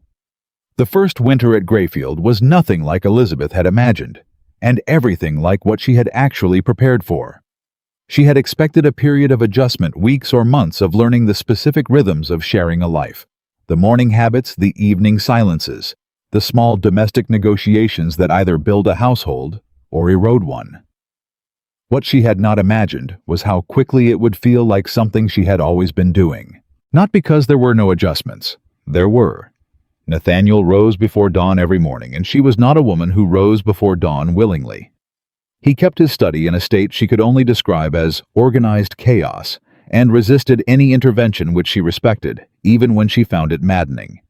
He had a horse he was unreasonably fond of, a gray named Alderman, who had the personality of a man who knew he was being indulged. She observed all of this and adjusted around it the way you adjust around the furniture of a house that was someone else's before it became yours. Not removing anything, not rearranging, but learning the shape of each thing and how to move through the space without collision. He, for his part, discovered that she reorganized things without announcing she was reorganizing. That she had opinions about the management of the tenant accounts that she would express fully and specifically if anyone made the mistake of asking what she thought. That she read at the dinner table when she believed he was too absorbed in his own papers to notice, which was never because he always noticed. "You are reading," he said one evening, looking up from his own document. "I am eating," she said without looking up. "You are eating and reading. They are not mutually exclusive. We are having dinner together." She looked up at him. "You have been reading that same page for 11 minutes. I timed it." He looked down at his paper. He looked up at her. "You timed it." "I was curious whether you were reading or thinking." "I was thinking." "Then I was providing company while you thought," she said pleasantly, "and reading while I did so. We were both productively occupied." He looked at her for a long moment. Then he looked back down at his paper. After a beat, she heard him exhale very quietly, in a way she was learning meant he was privately amused and declining to show it fully. She went back to her book. They finished dinner in companionable parallel. It was, she thought, possibly her favorite kind of evening. She wrote to Caroline in December and described none of this directly, but described enough of it that Caroline, who knew her better than anyone except perhaps their father, would understand the overall situation. Caroline wrote back, "You sound happy, Lizzie. I don't think I have ever heard you sound happy in a letter before. You have always sounded fine or well or managing. Happy is different. I am glad of it." Elizabeth read that letter 3 times. The Aldridge debt resolution held. Nathaniel managed the first quarterly payment in December with the satisfaction of a person closing a chapter he had been waiting a long time to close. He said nothing dramatic about it that was not his way. He simply came home one evening and told her it was done, and she said good, and they had dinner, and that was that. But she watched him in the days that followed. She saw the specific quality of a man who has put down something heavy, not the theater of relief, but the genuine physical reality of it. The way his shoulders sat differently. The way the line between his eyes was less constant than it had been. She had done that. Not alone Hatch had done it, and Porter and her father's introduction had made Hatch possible. But the shape of the solution had come from her, and she did not need him to say so because he had already said it once and meant it, and that was enough. It was in this state, settled cautiously, glad beginning to understand the particular texture of the life she was building, that the second trouble arrived. It arrived in January. The letter came from Richmond on a Tuesday morning in the second week of January 1816. Addressed to Nathaniel in a hand Elizabeth did not recognize. She was in the library when he read it. She knew something was wrong before he said anything because of the way he went still. Not the deliberate stillness he sometimes chose. The involuntary stillness of a person absorbing something unexpected. She looked up from her book. She said nothing. She waited. He looked up from the letter. "It is from Clara." She put her book down. "Clara Aldridge," he said. "She was Clara Beaumont. She married a man named Henry Aldridge 3 years ago. Not James Aldridge's family, a different Aldridge from Augusta County. What does she want? She wants to meet with me." He looked at the letter, then back at Elizabeth. "She says she has information about James Aldridge, about his intentions toward Grayfield." He paused. "She says she has been trying to decide whether to write for 6 months." Elizabeth was very still. She was thinking about the deeper architecture about what Clara Beaumont, now Clara Aldridge of Augusta County, could possibly know about James Aldridge's financial maneuvers against Grayfield. How she would know anything at all. "How would she know anything about Aldridge's intentions?" she said. "She doesn't say. Not in the letter." He looked at it again. "She only says she heard about the engagement. She heard about the wedding, actually. She says she is glad for me." He paused. "She says she has carried something for 6 months and she does not want to carry it any longer." "She heard about the Whitfield visit," Elizabeth said slowly. "Or she heard about the debt resolution, and she understood the shape of it." She looked at him. "Nathaniel, is there something about James Aldridge that you don't know? Something that connects him to her?" He was quiet for a moment. Then, "Henry Aldridge, her husband. He has had dealings with James Aldridge, business dealings. They are not close, but they know each other. I did not think it relevant." He paused. "I may have been wrong about that." She stood up. "Write back to her today. Ask her to come here." He looked at her. "Elizabeth Clara Beaumont did nothing wrong." "I know that," she said clearly. "She loved the wrong person in the wrong circumstances, and she was protected by you at significant cost. And she has apparently spent 6 months deciding whether to repay that protection with information she believes is useful." She met his eyes steadily. "I am not going to let pride or discomfort prevent me from hearing what she has to say." He looked at her for a long moment, that particular quality of his gaze resting on her fully. "Write the letter," she said. He wrote it that afternoon. Clara Aldridge arrived at Grayfield on a Thursday morning 2 weeks later. She came in a plain carriage with one attendant and presented herself at the door with the composed demeanor of a woman who has made a decision she intends to see through. Elizabeth had refused to form any image of her beforehand. It seemed dishonest constructing a person in advance of meeting them, particularly in circumstances this layered. Clara was perhaps 30. She had a quiet, careful face, not beautiful in the way that commanded rooms, but arresting in the way of people who have thought a great deal and learned to hold most of it behind their eyes. She looked at Nathaniel when she came in, and something passed between them. Acknowledgement, old shared history, and the specific relief of two people who discover upon seeing each other again that they bear no wound that was not already healed. She looked at Elizabeth next, directly. "Mrs. Carter," she said, "I want to thank you for receiving me." "You have something to tell us," Elizabeth said. "I am glad you came." They went into the parlor. Clara sat with her hands in her lap and collected herself for a moment, then said without preamble, "My husband did business with James Aldridge last autumn. A small matter, a supply arrangement, nothing significant. They met twice here in Virginia. The second meeting my husband came home and told me something that troubled him." She paused. "He told me that Aldridge had spoken about Nathaniel. He had not been asked to. He simply spoke. He said that Nathaniel Carter's new wife would not save him because the debt was only one instrument and there were others." Elizabeth and Nathaniel looked at each other. "Others," Nathaniel said. "My husband did not press him," Clara said. "He did not want to appear interested, but he remembered it, and he told me because he knew the history. My history with you." She looked at Nathaniel. "He is a good man, my husband. He thought I should know in case it was ever useful." She paused. "When I heard about the debt resolution, I thought he accepted that too easily. James Aldridge does not accept things. He redirects." The parlor was very quiet. Elizabeth said, "He folded on the debt because the debt became a liability. But if he has another instrument, then he was never primarily interested in the land." "Then what does he actually want?" Nathaniel said. Clara said carefully, "My husband believes, and this is his interpretation, not something Aldridge said directly, that there is something in the Carter family records, some document or claim, something that Aldridge believes would be valuable to him if he could access it or discredit it." The room changed. Elizabeth felt it not physically, not dramatically, but the quality of the air changed the way air changes before weather arrives. "What records?" Nathaniel said.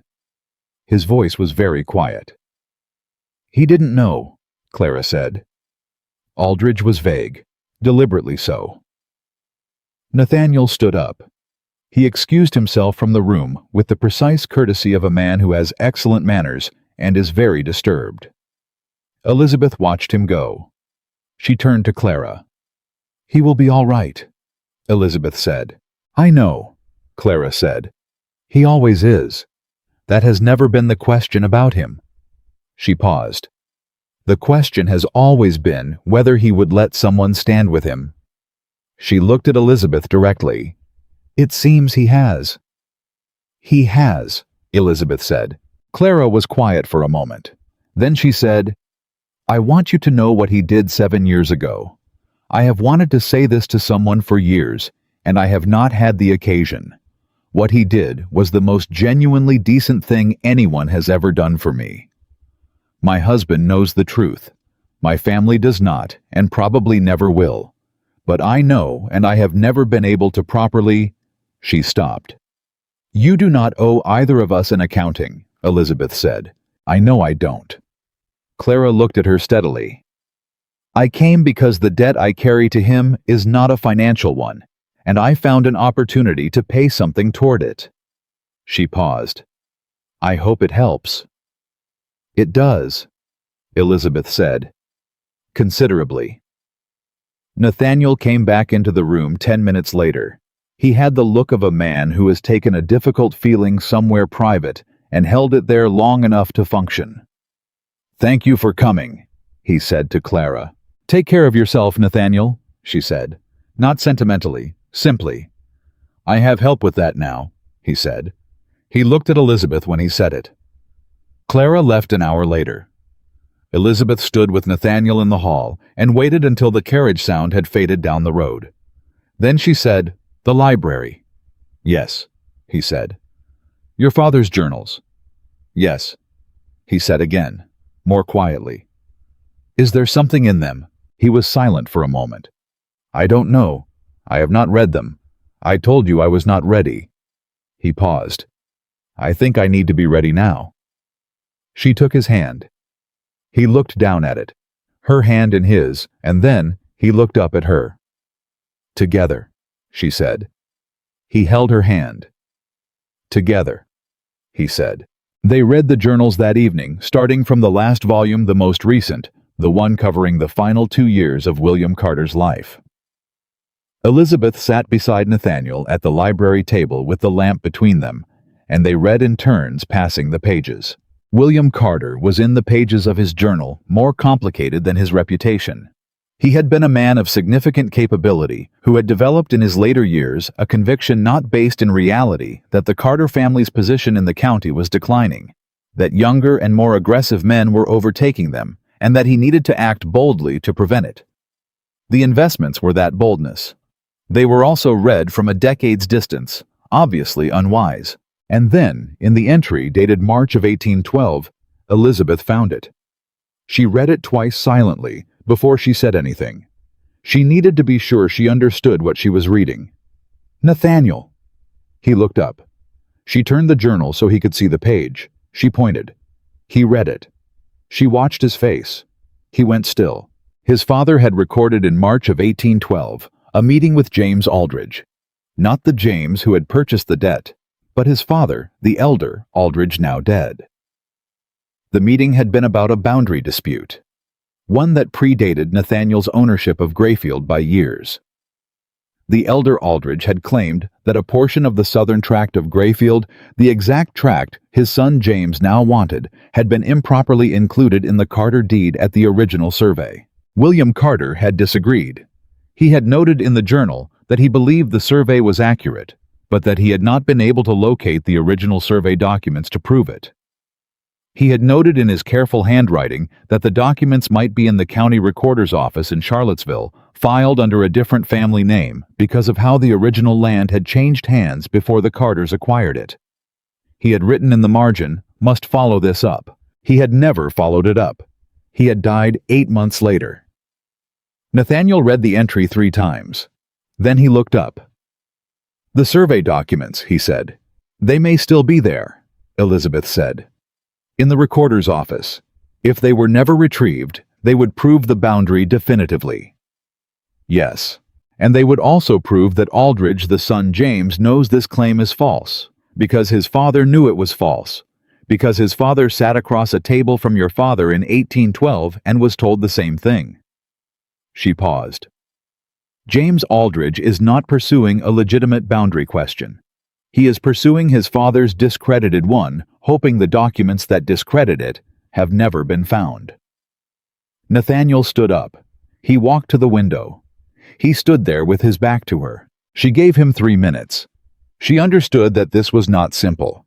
This was his father's failures, and also his father's careful notation of something important that had simply never been completed.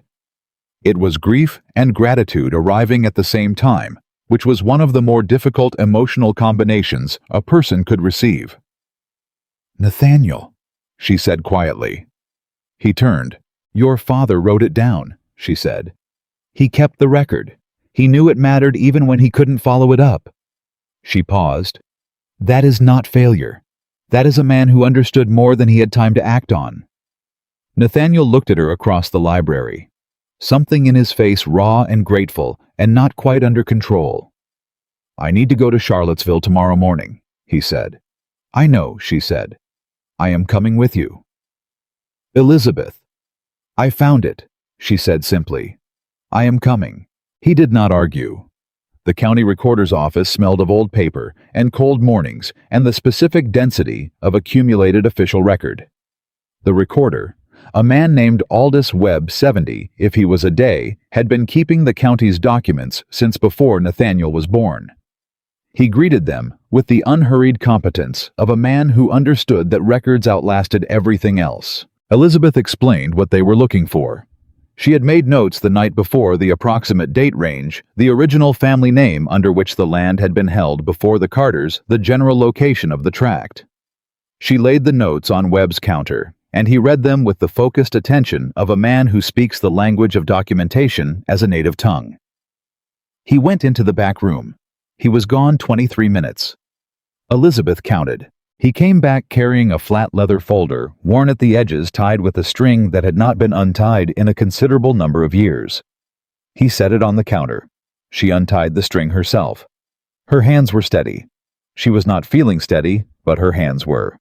She opened the folder and spread the documents on the counter, and she and Nathaniel looked at them together. The survey was there. Complete. Dated 1798. Signed by the original surveyor and 2 witnesses.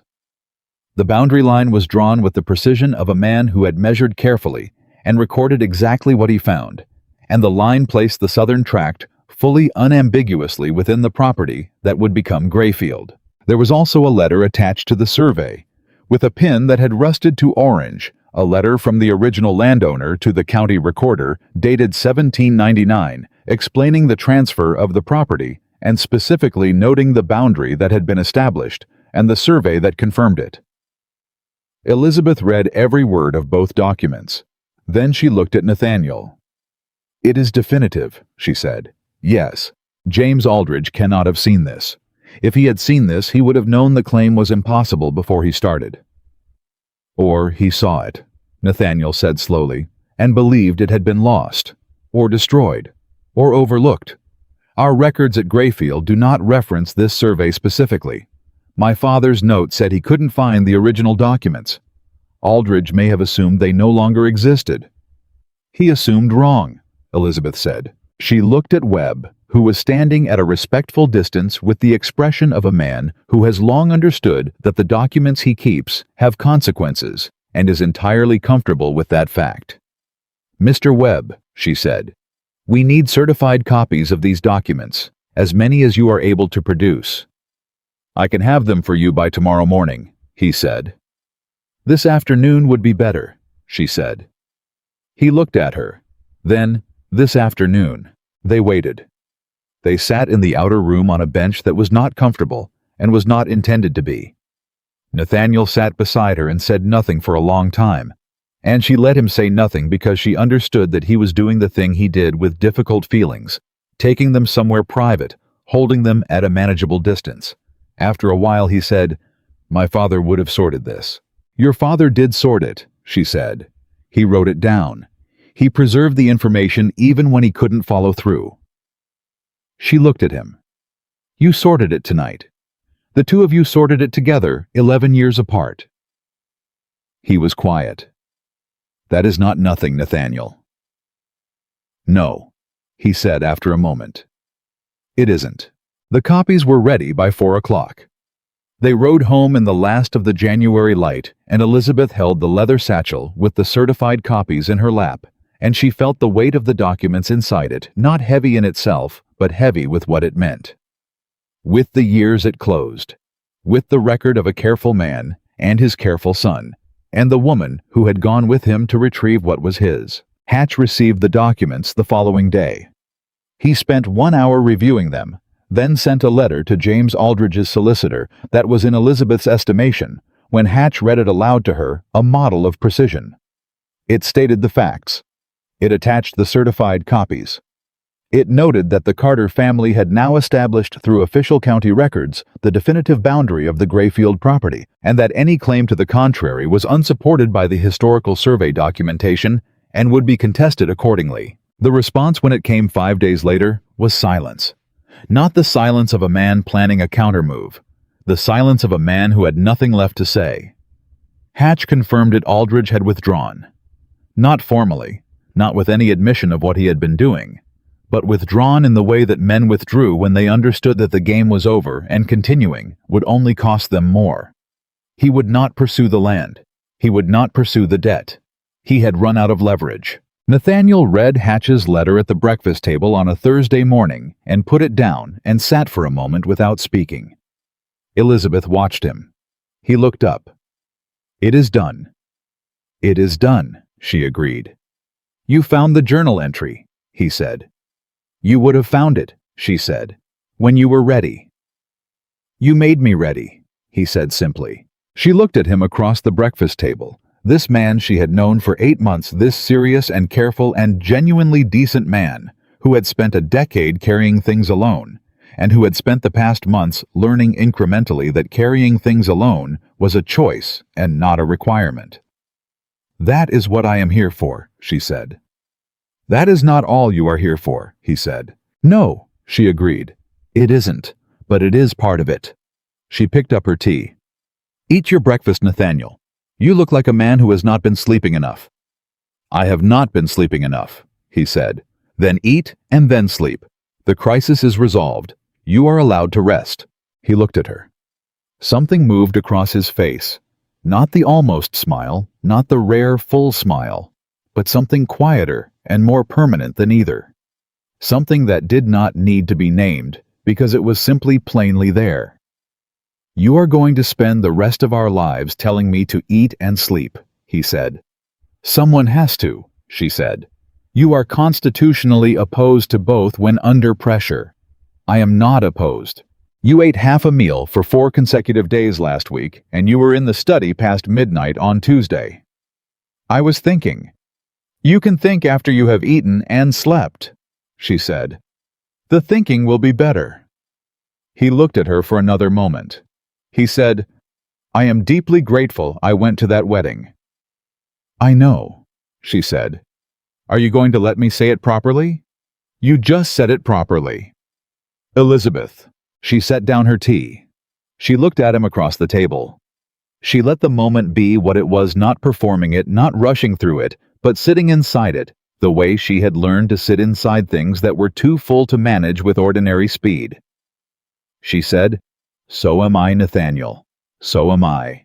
Spring came to Grayfield the way it always came to Virginia, without asking permission and all at once. One morning in late March, the ground was still hard, and the trees were still bare, and Elizabeth could see her breath in the library, where she sat reading before the household fully woke. The next morning, everything had shifted. The air had a different weight to it. The birds came back to the garden and announced themselves with the particular loudness of creatures who have been away and want credit for returning. The tenant farmers appeared at the edge of the south fields before sunup, and Nathaniel was with them, because he was always with them in the first week of spring planting, because his father had been, and his grandfather before that, and because it was one of the things Elizabeth had learned about him, that he believed a man who owned land owed that land his actual presence. Not just his management, his presence. She watched him from the window sometimes in those early mornings. Not because she was sentimental about it, she told herself, but because she was still learning the shape of his life and the shape of hers inside it. And watching him in the field with the tenants told her things about him that the parlor and the library did not. What it told her was that he was respected. Not in the way powerful men are respected from a distance, with the cautious politeness of people who need something from you. He was respected up close in the kind of way that required being known. The tenant families had worked Carter land for 2 and 3 generations. They knew what William Carter had been good years and difficult ones both. And they knew what Nathaniel had become in the decade since his father died. The way they spoke to him directly without excessive deference expecting to be heard was its own form of testimony. She had been watching. She had been thinking. And what she was thinking about was a woman named Ruth Holloway. Ruth Holloway was the wife of Daniel Holloway, who farmed the eastern portion of Grayfield's tenant land. She was perhaps 50, with the capable hands and steady manner of a woman who had been managing difficult circumstances for most of her adult life. Elizabeth had met her twice, once in November, just after the wedding, when she had made a point of meeting all the tenant families, and once in February, when Ruth had come to the house on an errand. Both times, Elizabeth had noticed things. Ruth Holloway was not well. Not dramatically, not in a way she mentioned or displayed, but in the particular way that women of her era did not mention or display illness, because there was too much work to be done, and too few people to do it if they stopped. She moved with the careful deliberateness of someone managing pain. She tired earlier than the work required her to tire. She ate when Elizabeth had occasion to observe it with the diminished appetite of someone for whom eating had become an obligation rather than a pleasure. Daniel Holloway had not said anything to Nathaniel. Elizabeth was fairly certain about this. Men of that community in that time did not generally bring their wives' health into discussions with their landlord. Even if it had been the custom, Daniel Holloway was a proud man. And pride has its own particular silence. She brought it up one evening in early April. She and Nathaniel were in the library after dinner, she reading, he going through accounts, both of them occupying the same comfortable parallel she had described to Caroline months ago. She put her book down and said, "Ruth Holloway." He looked up immediately. "What about her?" "She is not well." He set his pen down and gave her his full attention without requiring an explanation of why this was relevant to him. That was one of the things about him. He understood that when she raised something, the thing was worth raising. "How do you know?" he said. "I have been watching her for 4 months." "Daniel hasn't told me." "No, he won't." She looked at him. "Someone needs to speak to her. Not about charity. Not in a way that requires her to accept help as though it is something owed to them. In a way that is simply human." She paused. "I would like to visit her properly with a purpose that gives her something to do rather than something to receive." "What purpose?" "I want to learn how she manages the kitchen garden," Elizabeth said. "I want to ask her to teach me.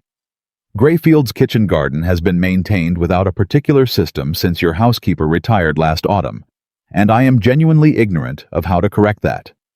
And Ruth Holloway's kitchen garden is the best managed piece of earth on this property. I have seen it." She paused. "I want her knowledge. I can offer her engagement and company and the particular dignity of being the one who knows more. And I can arrange in the course of that engagement for the household to provide certain things, meals, medicines, assistance, in a way that is reciprocal rather than charitable." He was quiet for a moment. Then he said, "You have thought about this carefully." "I think about everything carefully," she said. "I know."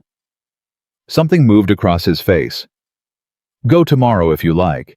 Tell her I sent you to learn the garden." "I am not going because you sent me."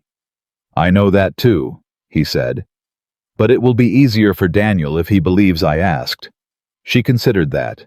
It was, she acknowledged, accurate. "Fine," she said. "Tell Daniel you asked." She went the next morning.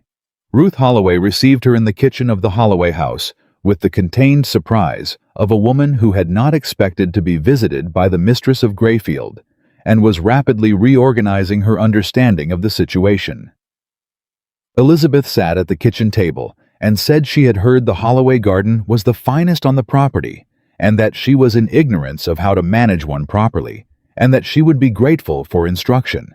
What followed was an hour and a half that Elizabeth would later describe to Nathaniel as one of the most genuinely educational mornings she had spent since their time in the recorder's office. Except that instead of survey documents, she was learning about soil composition and the timing of seed planting and the specific management of herbs in Virginia clay. Ruth Holloway was a woman of considerable practical intelligence who had never in her life had anyone ask her to share it formally. She opened like a window when the right question was put to her. She talked for an hour and a half without stopping, and Elizabeth took notes, and the notes were genuine because the information was genuinely useful, and Elizabeth did not perform interest she did not feel. At the end of it, Elizabeth arranged, without stating the arrangement for the Grayfield household, to begin sending a weekly basket to the Holloway family as reciprocal exchange for the ongoing garden instruction. She arranged also for Dr. Harmon from Charlottesville to visit the tenant families as part of a general spring health check. A check she told Nathaniel he should implement across the whole property, which was true, and which he had been meaning to do for 2 years and had not gotten to. He got to it in April. Ruth Holloway was diagnosed with a chronic condition of the joints that was not curable, but was manageable with the right treatment, which she now received. When Elizabeth visited the following month, Ruth's hands moved with slightly less deliberateness than they had before. It was not dramatic. It was not a transformation. It was a woman in slightly less pain going about her life with slightly more ease. Ruth said on that second visit without looking up from the seedlings she was transplanting. "You didn't come for the garden." "I came for the garden and for you," Elizabeth said. Both things were true. Ruth was quiet for a moment. Then she said, "You are different from what I expected." "What did you expect?" "A fine lady who would want things managed properly and wouldn't much concern herself with who was managing them." "I concern myself with people," Elizabeth said. "I always have. I simply was not always in a position to act on it. Ruth looked at her directly for the first time. She said, "He married well." Elizabeth said, "I believe we both did." The county's opinion of Nathaniel Carter had been shifting since the previous summer, but the shift was slow and uneven, the way social opinion always shifts. Not in a clean line, but in a series of adjustments. Some people moving faster than others. Some requiring more evidence than others. The evidence arrived in May. It came from an unexpected direction. It came from Caroline. Caroline wrote a letter in the second week of May that was longer than her usual letters and contained in its middle section a piece of information that Elizabeth read 3 times before she fully understood its significance. Caroline had been at a Richmond social gathering the previous week. At that gathering, she had encountered a woman named Mrs. Henrietta Beaumont, Clara's mother. The elder Mrs. Beaumont.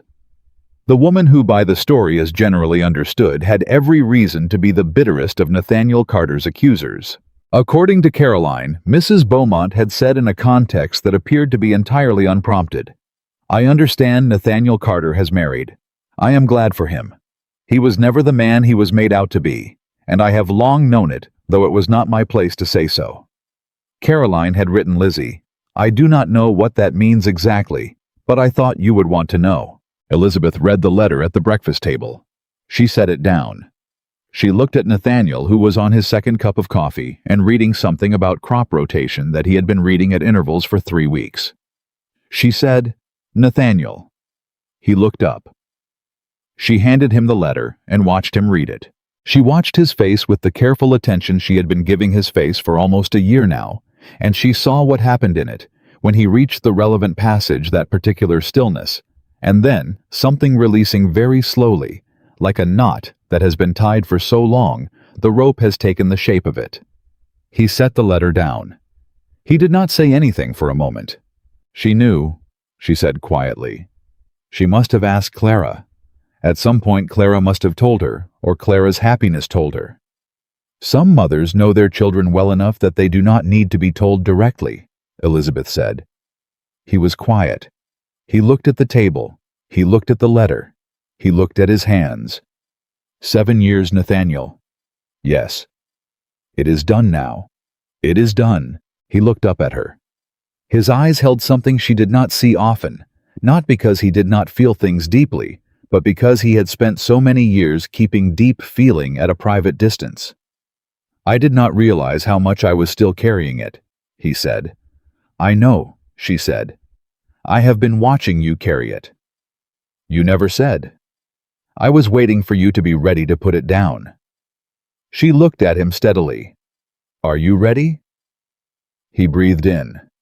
"Let it out." "Yes." "Good," she said. She picked up her own letter and her tea. "Then put it down and eat your breakfast. You have a meeting with the Southfield tenants at 9. He looked at her.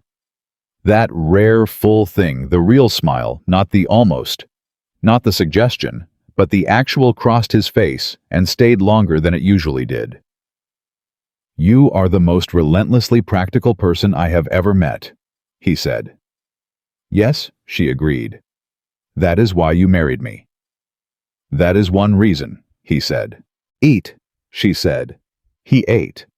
The county social season resumed in June, as it always did, with the particular intensity of a community that has spent the winter in relative isolation and emerges into summer with accumulated social energy and an appetite for events.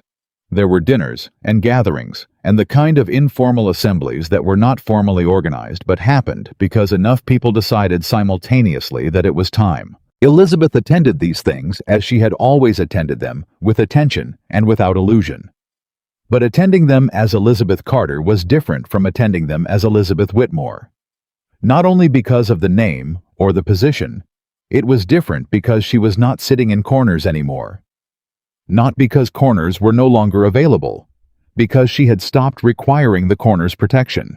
She noticed this about herself gradually, the way you notice things that change so slowly they are invisible while changing. One evening, at a dinner at the Hartfield estate, the family who lived 6 miles north and hosted the most formal gatherings in the county, She found herself in the middle of a conversation with 4 other women talking about the management of large properties and the specific challenges of the spring planting season. And she was not performing the conversation or managing her position within it. She was simply in it, contributing directly, being heard directly, and then listening directly to what the others said. Helen Hartfield, the eldest daughter of the house, said to her afterward quietly in the hall, "You have changed, Mrs. Carter." Elizabeth considered that. "Have I?" "You used to be very still," Helen said. "Very watchful. You were always present, but you were never quite in. Do you know what I mean?" "I know exactly what you mean," Elizabeth said. "Now you are in," Helen said, simply, accurately.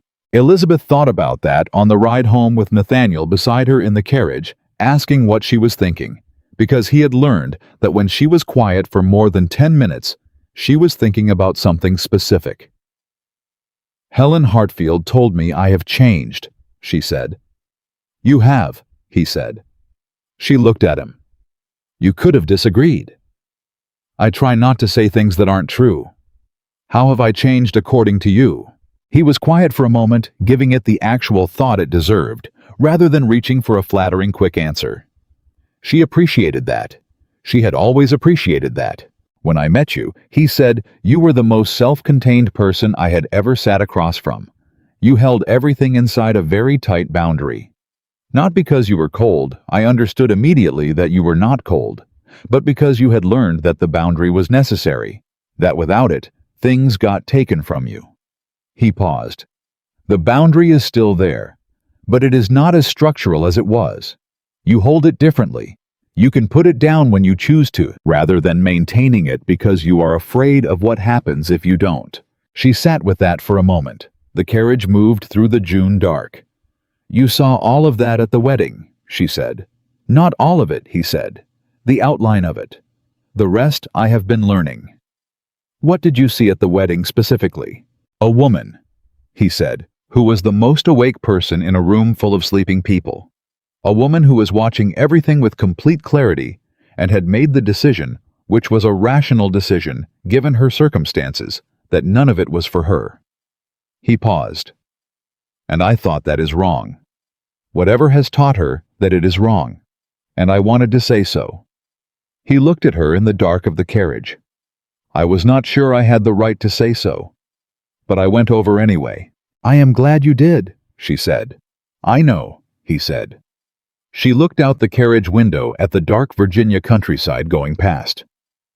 She thought about June of the previous year, about the dogwood tree and the untouched lemonade and the party arranged around her sister, like the whole world had organized itself around something bright, and she was the shadow beside it.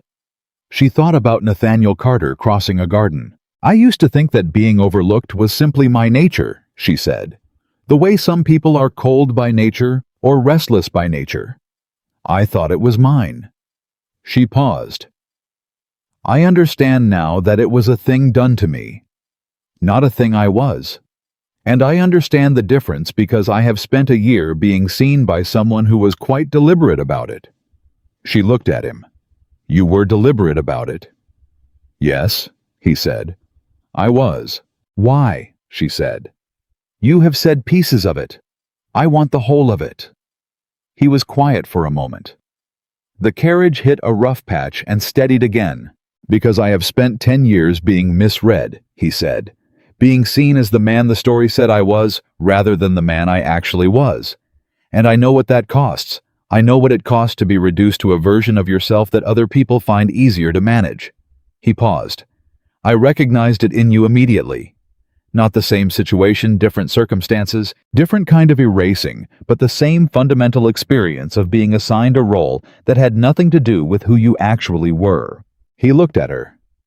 "I thought you deserved to be seen accurately. Before I knew anything else about you, I thought that." She did not trust her voice for a moment.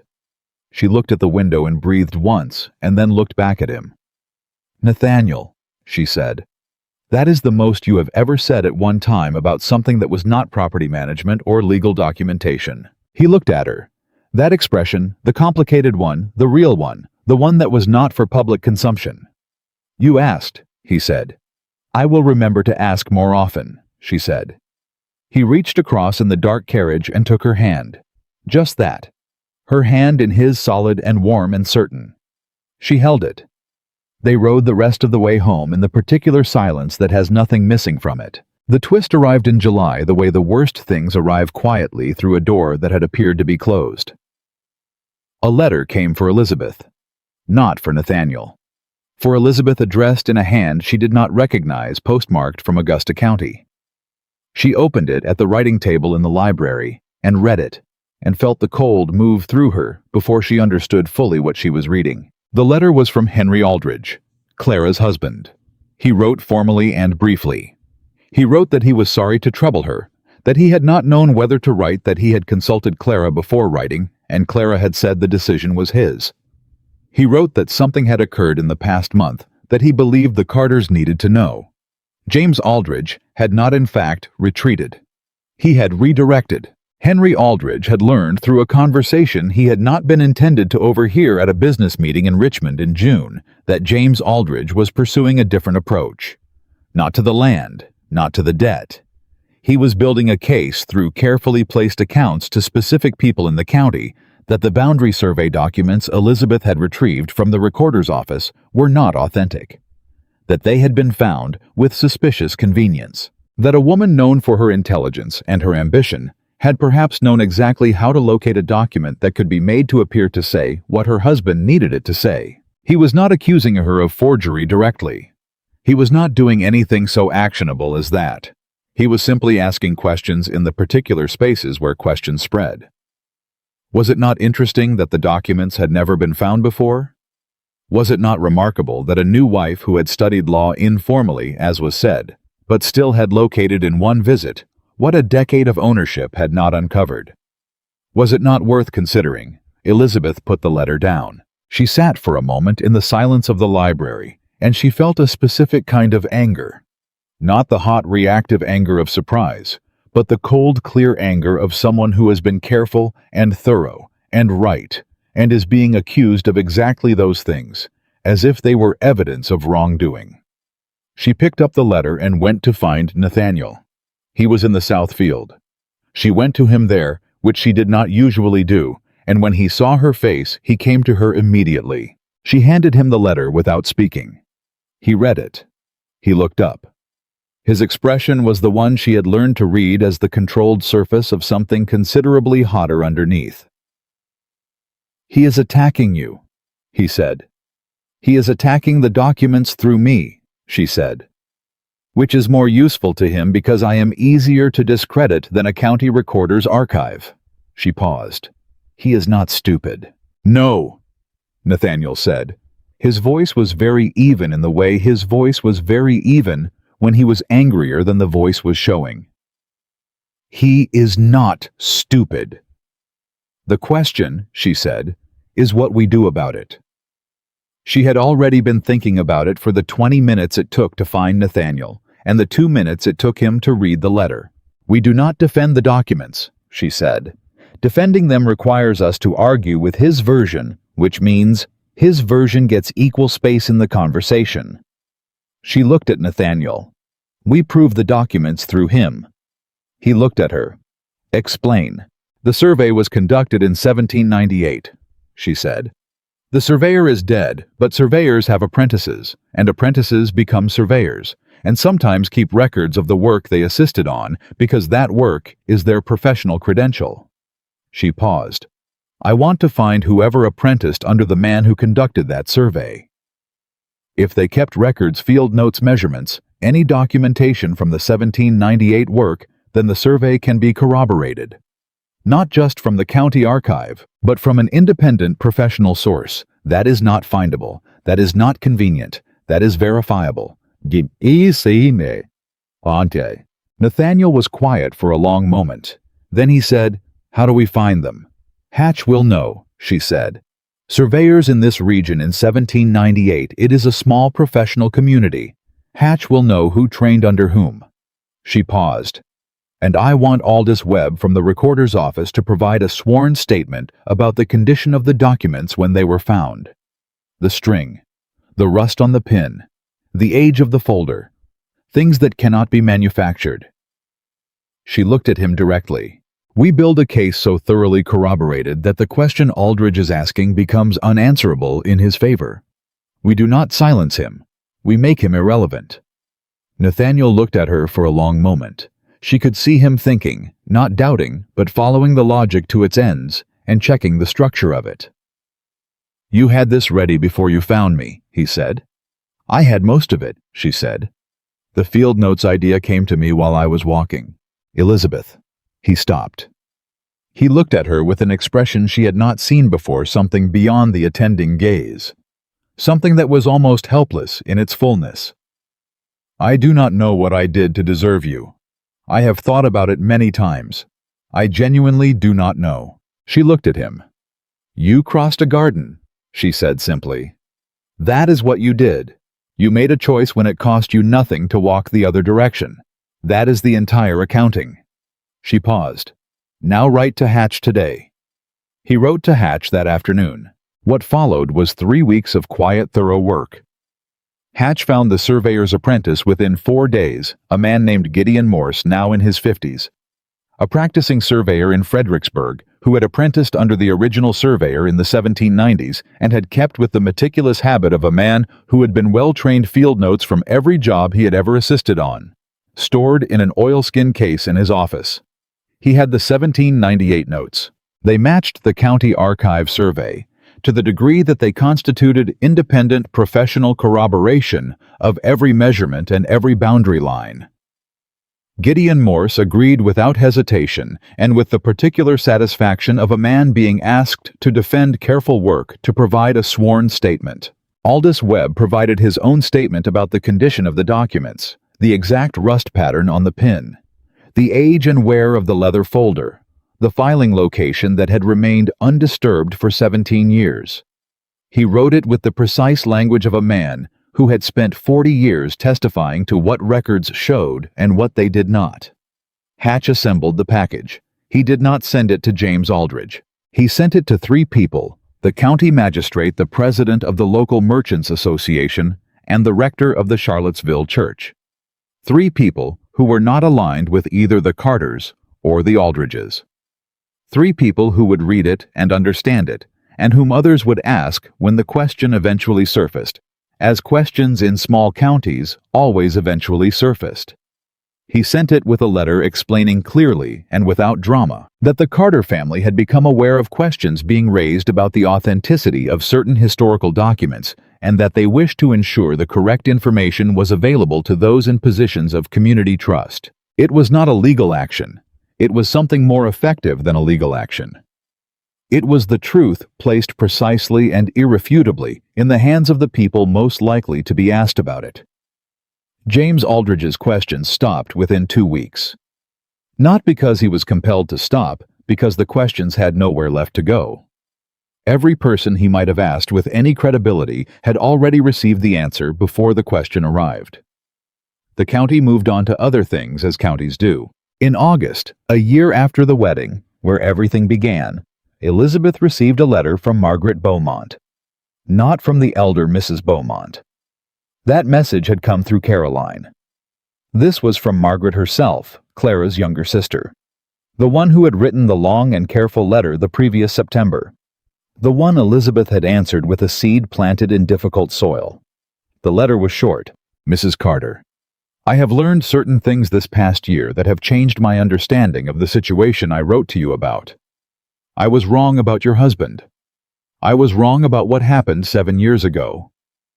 I do not know how to correct what I did with what I believed, but I wanted you to know that I know it was wrong. I am sorry for the difficulty I caused. Monsieur Beaumont. Elizabeth read it. She sat with it.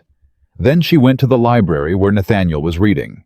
It was evening, summer evening, long and warm, the first of the fireflies beginning outside. She handed him the letter. He read it. He was quiet for a long time. She said nothing. She sat in the chair across from him and waited. He said finally, "The seed you planted." "Yes," she said. It grew. He looked at the letter again, set it down, looked at her. Are you going to write back? Yes, she said. I am going to tell her that I appreciate her honesty and that the matter is closed. She paused. Because it is. It has been for a while.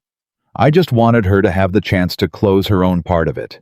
He looked at her with that expression, the full one, the real one, the one that had been growing more available over the course of a year, the one she had watched emerge from behind 10 years of careful distance, the way something grows when it finally has the right conditions. There is something I want to say, he said. Say it, she said. I told you in September before I asked you to marry me. I told you that I had been very careful for 10 years, and that with you I found the carefulness exhausting. He paused. I want you to know that it is gone, that specific exhaustion. I do not carry it anymore. He looked at her directly. I thought you should know.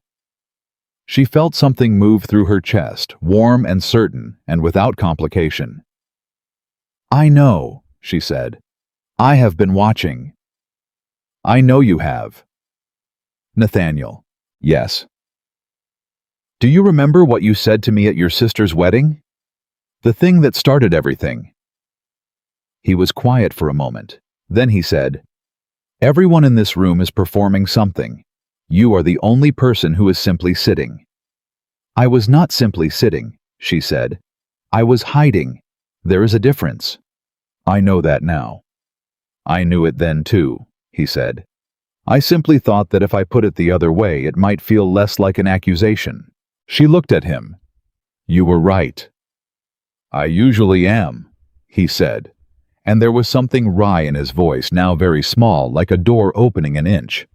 About certain things, she said. About this.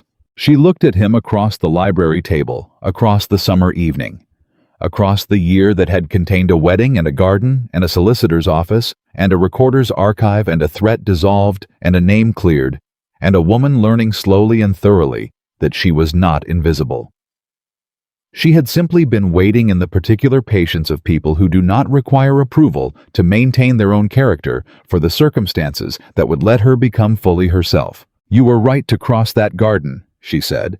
I want you to know that I know it, completely, without reservation. She held his eyes. You chose correctly. And so did I, he said. Yes. And Grayfield is ours, she said. Not yours that I am living in. Ours, the library and the fields and the kitchen garden and the journals on the shelf and all of it. I want you to know I feel that. I know you do, he said. I watch you walk through this house. I can tell.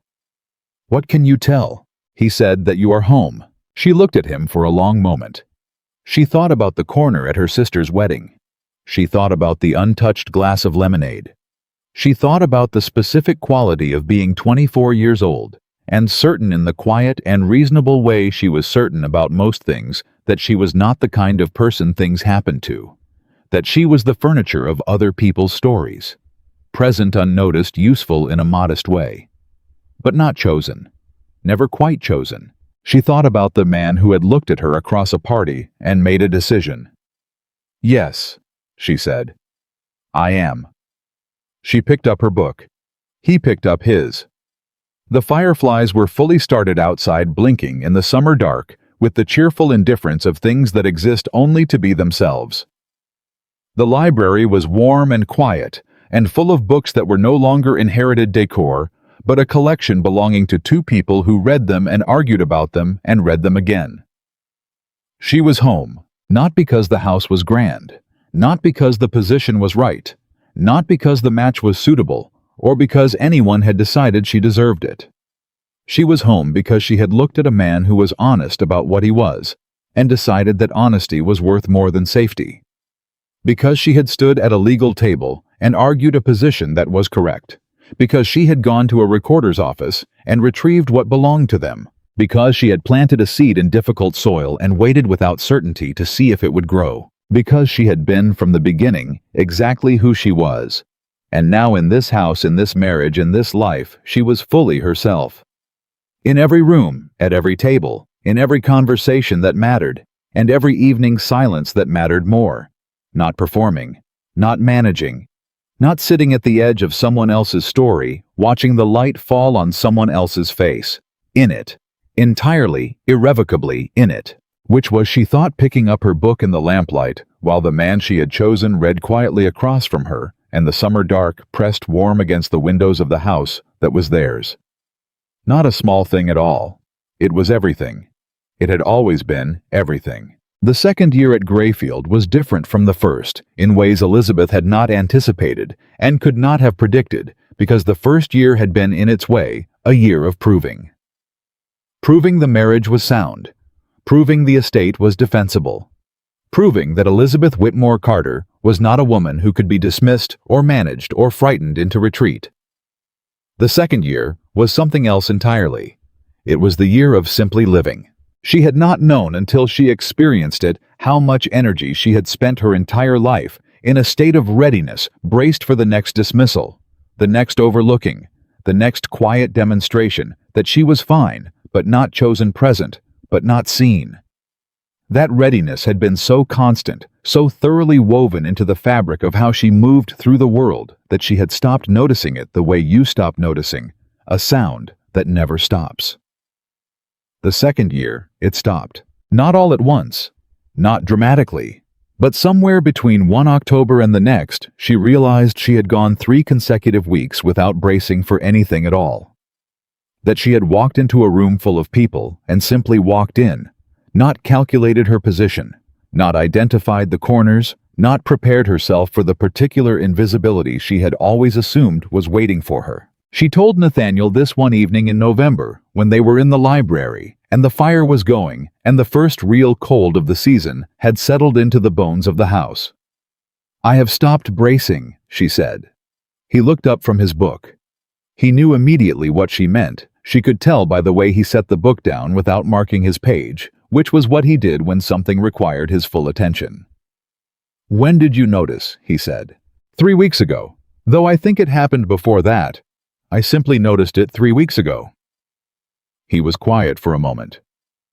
"How does it feel?" She thought about it honestly. "Strange," she said. "Not unpleasant. Strange in the way that the absence of something feels strange when the something has been present so long, you believed it was simply part of you." She paused. "Like putting down a bag you have been carrying so long, you forgot it was a bag and thought it was your arm." He looked at her. "That is a very precise description." "I am a very precise person."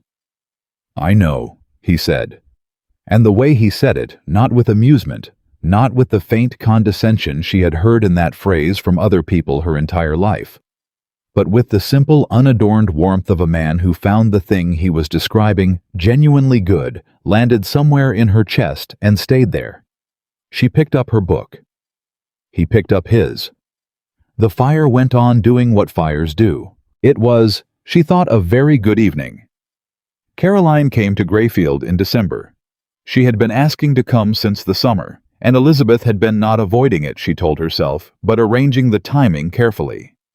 She had wanted the house to be fully hers before she showed it to the person who had always, in some way she could not quite name, made her feel like a secondary character in her own life.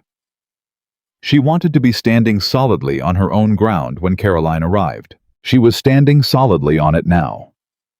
Caroline arrived on a Tuesday afternoon in a carriage that was considerably finer than the Whitmore family carriage had ever been. Thomas Aldridge's money making itself quietly visible. And she stepped out of it and looked at Grayfield and said, "Oh, Lizzie." It was just those 2 words. But Elizabeth had known her sister her entire life, and she heard in those 2 words the particular quality of genuine surprise, not the performed surprise Caroline deployed at social gatherings, but real unguarded astonishment. "It is a great deal of house," Elizabeth agreed. "It is beautiful," Caroline said. She turned to look at her sister, and her face was open in a way it rarely was in company, the way it had been when they were children, before the world had sorted them into their respective categories of extraordinary and fine. "You are happy here." "I am," Elizabeth said. "I can see it." Caroline's voice was quiet. "I have been trying to see it since your letters started changing, and now I can see it, and I find I am—" She stopped. "I am very glad, Lizzie. That is all. I am simply very glad." Elizabeth looked at her sister. She felt the complicated thing she had always felt around Caroline, the love and the weight of it, the years of standing in the same light and disappearing, the specific grief of being someone's fine sister when they were someone else's extraordinary one. She felt all of that. And underneath it, she felt something new, the beginning of a possibility, that the complicated thing might not always be this complicated, that they were perhaps at last standing on even enough ground to find each other properly. "Come inside," she said. "I will show you the library first." Caroline laughed. "Of course you will." Thomas Aldridge had not come. He had business in Richmond that couldn't be moved, which meant it was only the two sisters and Nathaniel and the particular dynamic of a marriage and a sibling being introduced to each other's full reality for the first time. Nathaniel received Caroline with the courtesy he brought to everything, and Caroline received him with the slightly wary attentiveness of a woman who had been worried about her sister, and was now measuring the actual man against the version she had constructed from letters and rumor. The measuring did not take long. At dinner on the first evening, Caroline said something about the county's opinion of the Carter estate's management, and Nathaniel disagreed with her directly, without softening, giving his actual position, without wrapping it in deference to her status as a guest, or her connection to a competing family. Caroline stopped. She looked at him. She looked at Elizabeth. And something in her expression shifted into something that was almost respect. "He disagrees with people," Caroline said to Elizabeth the next morning when they were alone in the parlor. "Frequently," Elizabeth said. "With you. With everyone. Including me. And you don't mind." "I prefer it," Elizabeth said. "A man who disagrees with you is a man who is actually listening. The ones who agree with everything are the ones who aren't paying attention." Caroline was quiet for a moment. "Thomas agrees with me rather a lot," she said. "Thomas loves you rather a lot," Elizabeth said. "That is different from not paying attention." Her sister looked at her. "When did you get wise?" "I have always been wise," Elizabeth said. Nobody was asking. Caroline stayed 4 days. On the last evening, she and Elizabeth sat together in the library after Nathaniel had excused himself with the particular tactfulness of a man who understood when two sisters needed to be left to themselves. They sat in the chairs by the fire, and the conversation moved. The way long conversations move between people who have known each other their whole lives in loops and circles, coming back to things they had not said directly, and approaching them at new angles. "I want to say something," Caroline said, "and I want to say it properly because I have been saying it badly in my head for a long time." Elizabeth waited. "I knew," Caroline said. "I always knew in the way you know things you don't want to look at directly. I knew that things were harder for you than they were for me. Not because anyone was cruel, but because of how things were arranged. The way Mama looked at us, the way the county looked at us." She paused. "And I let it be arranged that way. I let it go on being arranged that way. Because it was convenient for me. Because it cost me nothing to let you sit in the corner while I danced. And I want you to know that I know that. And I am sorry for it." The fire went on burning. Outside, the December dark had settled completely, and the first stars were visible through the library window. Elizabeth looked at her sister for a long time. "You were not the one arranging it," she said finally. "No, but I benefited from it, and I said nothing." "You were 22 years old," Elizabeth said. "You were doing what we are all taught to do, accepting the shape of things, as though the shape was always how they had to be." She paused. "I accepted it too, for a long time." "What changed?" Elizabeth thought about a man crossing a garden, about dark eyes holding her gaze for one long, deliberate moment, about the question asked so simply, so directly, that she had not known how to answer it, of who had decided which sister was the wrong one. "Someone asked me a better question," she said. Caroline looked at her. "He did that," she said, "not a question." "Yes." "In the garden at the wedding?" "Yes." Caroline was quiet for a moment. Then she said, "I saw him cross the garden to you. I was watching from Thomas's side, and I saw him walk directly to you without stopping, and I thought, She paused. I thought good. I thought it before I knew anything about him. I just thought good. Someone is finally going directly to Lizzie. Elizabeth felt something move behind her eyes. She blinked once. She was not going to cry. She was not a person who cried easily. Caroline, she said. Yes, you are going to make me cry, and I find that deeply inconvenient. Her sister laughed that bright carrying laugh that had always crossed gardens without effort, and Elizabeth laughed too, and the sound of the two of them laughing together in the library of Greyfield on a December evening was, Elizabeth thought, the sound of something complicated becoming, if not simple, then at least navigable. Caroline left on a Wednesday morning. She hugged Elizabeth at the carriage, a thing she did not do easily or often, and said into her shoulder, You are different, Lizzie, in the best way. I know, Elizabeth said. Write to me. I always write to you. Write more, Caroline said. I want to know all of it. Elizabeth watched the carriage until it disappeared down the road. Nathaniel came to stand beside her. Well, he said. We are going to be all right, Elizabeth said. Caroline and I. We are going to be all right. I thought you might be, he said. She looks at you the way people look at things they are recalculating their understanding of. Elizabeth considered that. Is that good? I think so, he said. I think she came here with a picture of what your life was and left with a considerably more accurate one. She turned to look at him. What was the picture she came with? A capable woman who had made a sensible match and was managing well, he said. And the accurate one. He looked at her. A woman who is exactly where she is supposed to be. He said simply, doing exactly what she is supposed to be doing with exactly the person she is supposed to be doing it with. She looked at him for a moment. That is either very romantic, she said, or a very efficient summary. With us, he said, those are generally the same thing. She could not argue with that. The winter of the second year brought something Elizabeth had not allowed herself to think about directly, which meant she had been thinking about it constantly, circling it, the way you circle something that matters too much to approach straight on. She told Nathaniel on a February morning when the frost was still on the windows and the house was quiet, and there was no particular occasion for it, which was she had found exactly the right time to say things that were too important to be attached to an occasion. I believe, she said, that there is going to be a child. He was at the writing desk. He had been writing something. He put the pen down. He turned and looked at her. She looked back at him. She had prepared herself for several possible responses: practical concern, careful happiness. The measured expression of a man receiving information he needs to process before feeling it.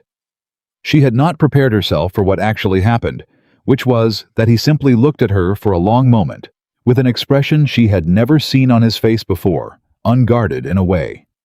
Even his rarest moments were not open all the way through, like something that had been held closed for a very long time, releasing all at once. He said nothing for the moment. Then he said, Are you well? I am very well, she said. You are certain? I am as certain as one can be at this stage, she said. Dr. Harmon will confirm it next week. But yes, I am certain. He stood up from the desk. He crossed the room to her, and she thought, watching him cross it, that she would probably spend the rest of her life watching him cross rooms and feeling this exact thing, this warm and certain and uncomplicated thing that she had spent 24 years not knowing was possible. He took her hands. He said, Elizabeth. Nathaniel. I want to say something, and I want to say it correctly. Then say it correctly, she said. He looked at her hands in his. Then he looked up at her. I came to a wedding expecting nothing except to perhaps speak to a woman whose name I had heard mentioned. I sat down next to her under a dogwood tree with every intention of having a single conversation and then moving on with my life as it had been. He paused. And now I am standing in the library of my own house, holding the hands of the woman who saved that house, and she is telling me that our family is about to become larger. He stopped. I find that I have no adequate language for what that is. She looked at him. Something in her chest was very full. It is enough, she said. What you just said. It is more than enough. He held her hands. She let him hold them. Outside, the frost was still on the windows, and the house was still quiet, and somewhere in the Southfield, Nathaniel's tenants were beginning their morning work, and Ruth Holloway's kitchen garden was sleeping under its February cover, waiting for March. And in the library, on the low shelf near the window, William Carter's journals sat waiting to be read again by two people, and eventually, perhaps by a third. It was enough. All of it. It was more than enough. Dr. Harmon confirmed it the following week.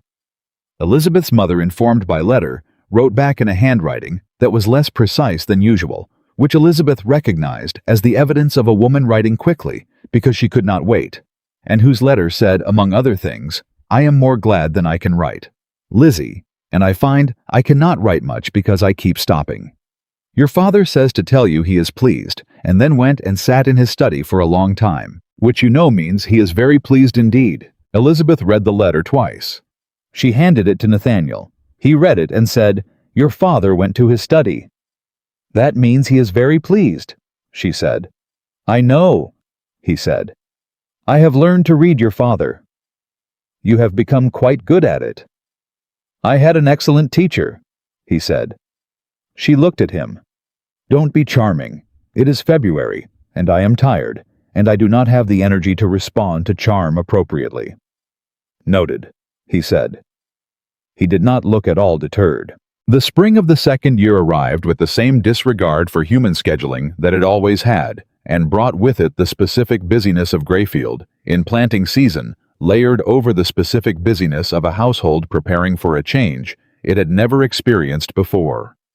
Elizabeth managed both with the systematic efficiency that Nathaniel had long since stopped being surprised by, and that their housekeeper, a capable woman named Mrs. Arden, who had been at Grayfield for 12 years and had been quietly skeptical of the new Mrs. Carter, until approximately the third week of the first year, at which point skepticism had converted entirely to something approaching admiration, described to anyone who asked as the most organized approach to anything she had ever witnessed. Ruth Holloway came to the house in April, ostensibly about the kitchen garden, and sat in the kitchen with Elizabeth for 2 hours, and the kitchen garden was discussed for approximately 20 minutes of that time, and the rest of the time was occupied with something that was not formally a conversation about the practical realities of what Elizabeth was facing, but was entirely that conversation, conducted through the particular sideways language that women of that era used for things they were not supposed to discuss directly. Elizabeth came away from it considerably better informed, and quietly grateful in the way she was quietly grateful for things that mattered privately, thoroughly, without drama.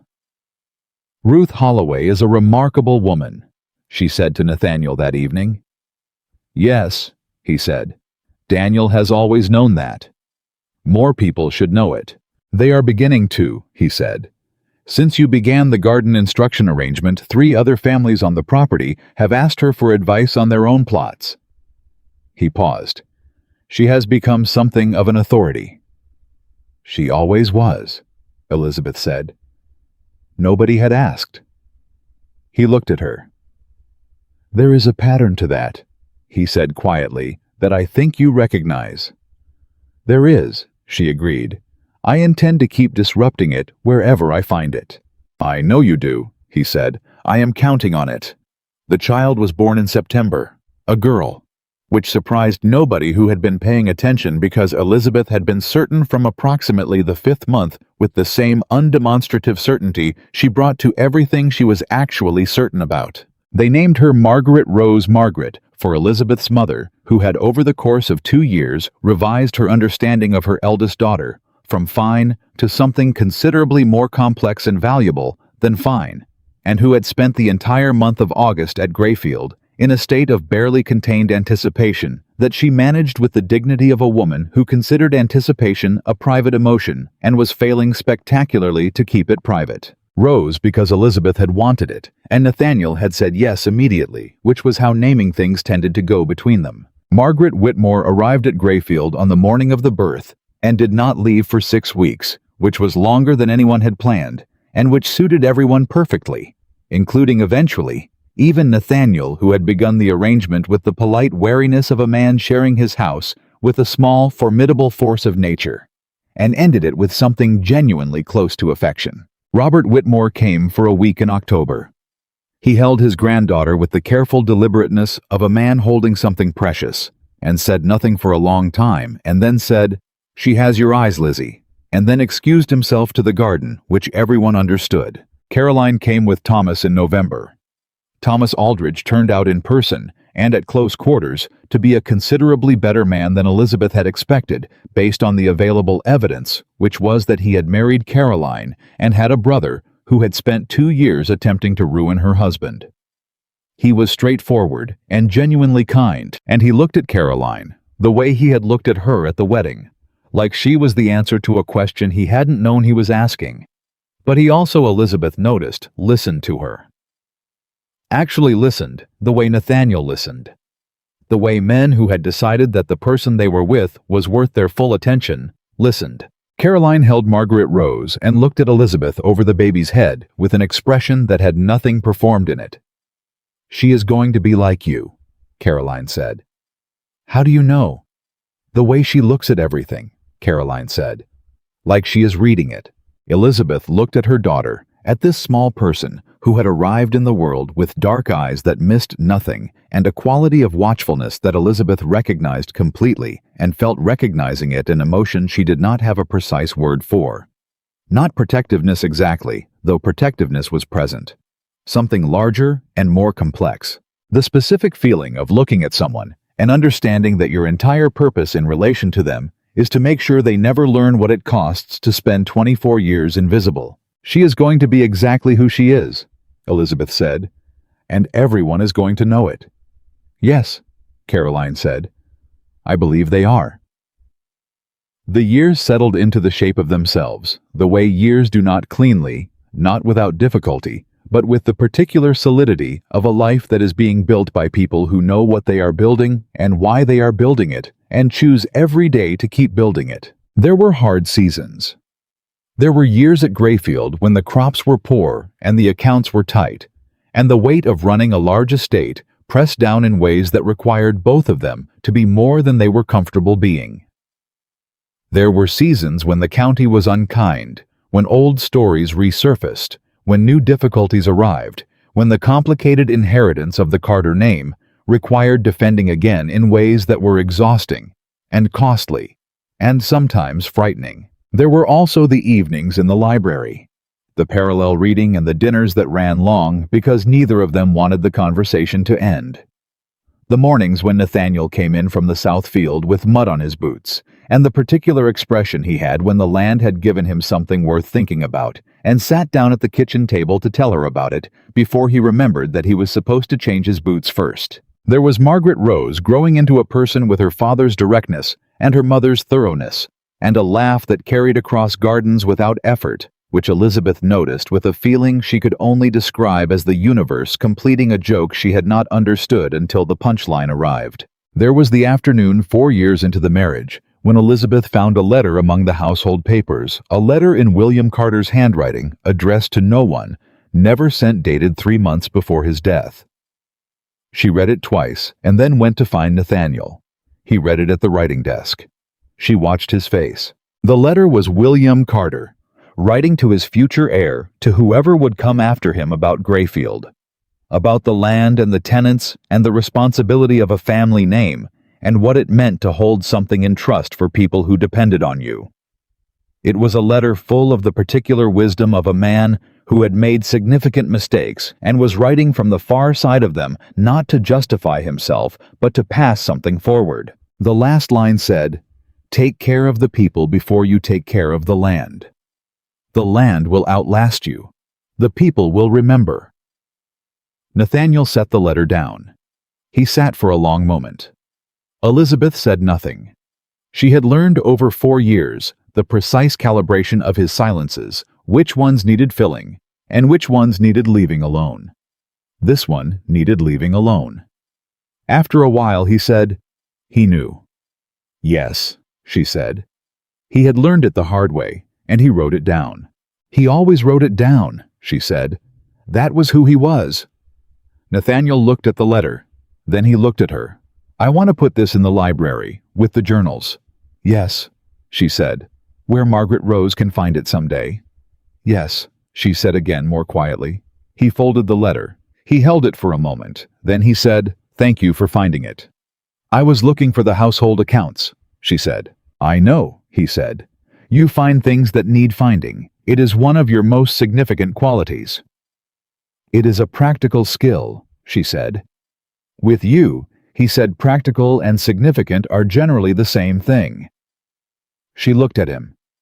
"You said that before, about romantic and efficient." "It bears repeating," he said. She could not argue with that either. The county in the end came around the way counties come around when they have run out of objections that hold up to examination and have been presented repeatedly with evidence that they were wrong. It came around slowly. It came around grudgingly in some quarters. But it came around. What did? It was not one thing. It was the accumulation of things, the Grayfield estate consistently well managed, the tenant families consistently well treated, the Carter name consistently associated with the specific kind of integrity that shows itself not in dramatic gestures, but in 10,000 ordinary decisions made correctly over time. And it was Elizabeth. It was Elizabeth at the dinner tables of Charlottesville saying what she thought with the directness she had always had and had finally stopped apologizing for. It was Elizabeth at the sewing circles she attended out of obligation, but transformed by the quality of her attention into something more interesting than they had previously been. It was Elizabeth receiving visitors at Grayfield with the warmth of a woman who had learned later than some, but thoroughly, that being seen was not a gift you waited to receive, but a practice you could choose to extend. Helen Hartfield said to her at a gathering in the third year, "You have become something of a force in this county, Mrs. Carter." "I have always been a force," Elizabeth said. "The county has simply begun to notice." Helen laughed. "I believe that is exactly right," she said. Eldora Crofton, the magistrate's wife, the woman who had arrived at the Whitmore house without notice to warn Elizabeth away from Nathaniel, encountered Elizabeth at church in the fourth year. They stood together in the churchyard, and Mrs. Crofton said without preamble, which was its own kind of acknowledgment, "You have managed Grayfield well, Mrs. Carter." "We have," Elizabeth said. "My husband and I." Mrs. Crofton looked at her for a moment. "Yes," she said. "I suppose you have." It was not an apology. It was not required to be. It was simply an acknowledgement from a woman of 60 who had spent 4 decades organizing the world into appropriate and inappropriate, that her categorization had been wrong, and that being wrong about Elizabeth Whitmore Carter was a mistake she did not intend to repeat. Elizabeth accepted it with the equanimity of a woman who had long since stopped requiring the county's approval to know her own worth.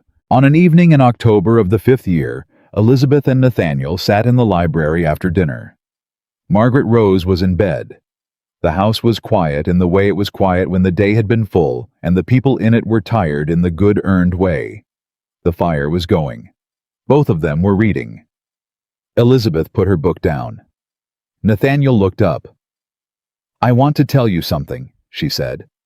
He set his book down, without marking his page. "I was thinking today about the wedding," she said. "Caroline's wedding. About sitting under the dogwood tree with the glass of lemonade. I wasn't drinking." She paused. "I was thinking about what I believed that afternoon, about what my life was going to be, what I was certain of." "What were you certain of?" he said. "That I was furniture," she said. "That I would keep sitting in corners watching, and that the world would keep arranging itself around people like Caroline, and that I would be present and unnoticed and useful in a modest way, but not chosen." She paused. "I was absolutely certain of it. I had 24 years of evidence." He was watching her. "And then," she said, "you walked across a garden." "Yes," he said. "And everything I was certain of turned out to be wrong." "Yes." She looked at him across the library, across 5 years. Across everything that had been built and defended and chosen and renewed, and she felt the thing she had been feeling for 5 years, that warm and certain and uncomplicated thing, and underneath it something she had not felt at 24 because she had not known it was possible to feel it. Gratitude, not the polite kind, the deep kind, the kind that lives in the bones. "I want you to know," she said. That I am aware of exactly what you gave me. Not Grayfield, not the name or the position or any of the things the county sees when it looks at us. She paused.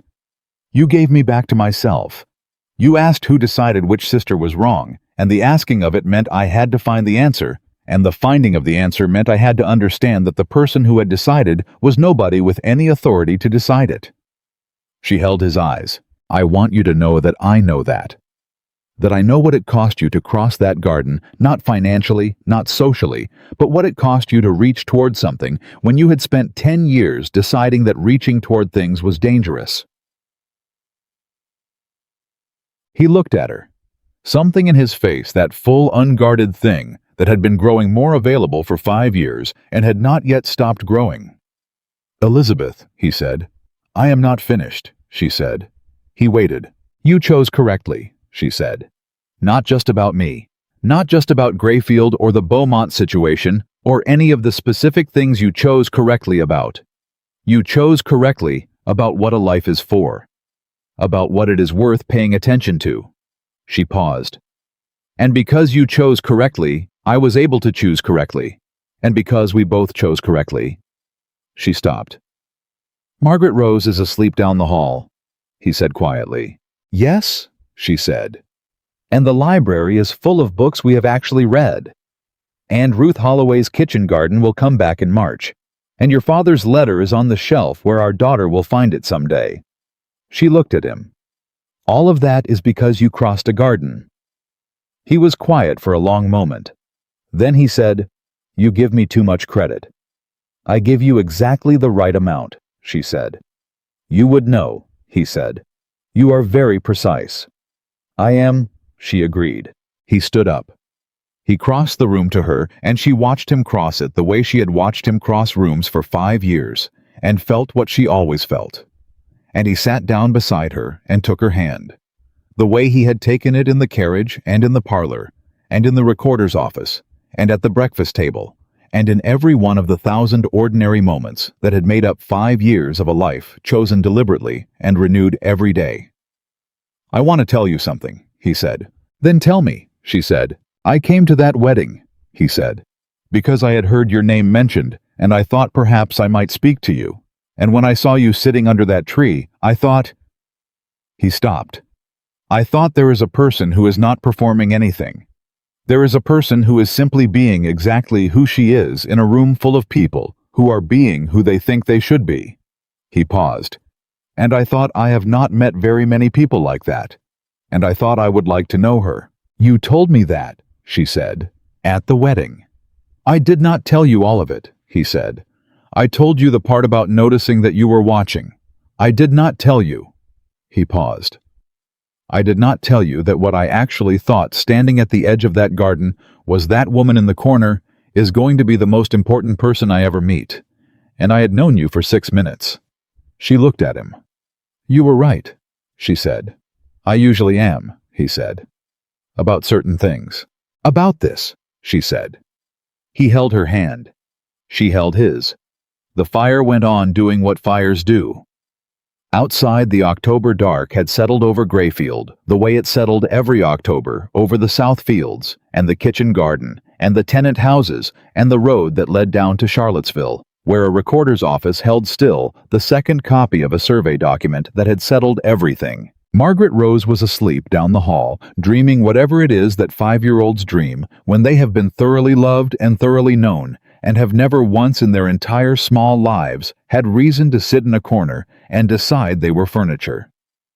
William Carter's letter sat on the library shelf next to his journals waiting. Elizabeth Whitmore Carter was home, had been home for 5 years, was more home every year in the way that home is not a place you find once, but a thing you build continuously with the right person out of the right materials.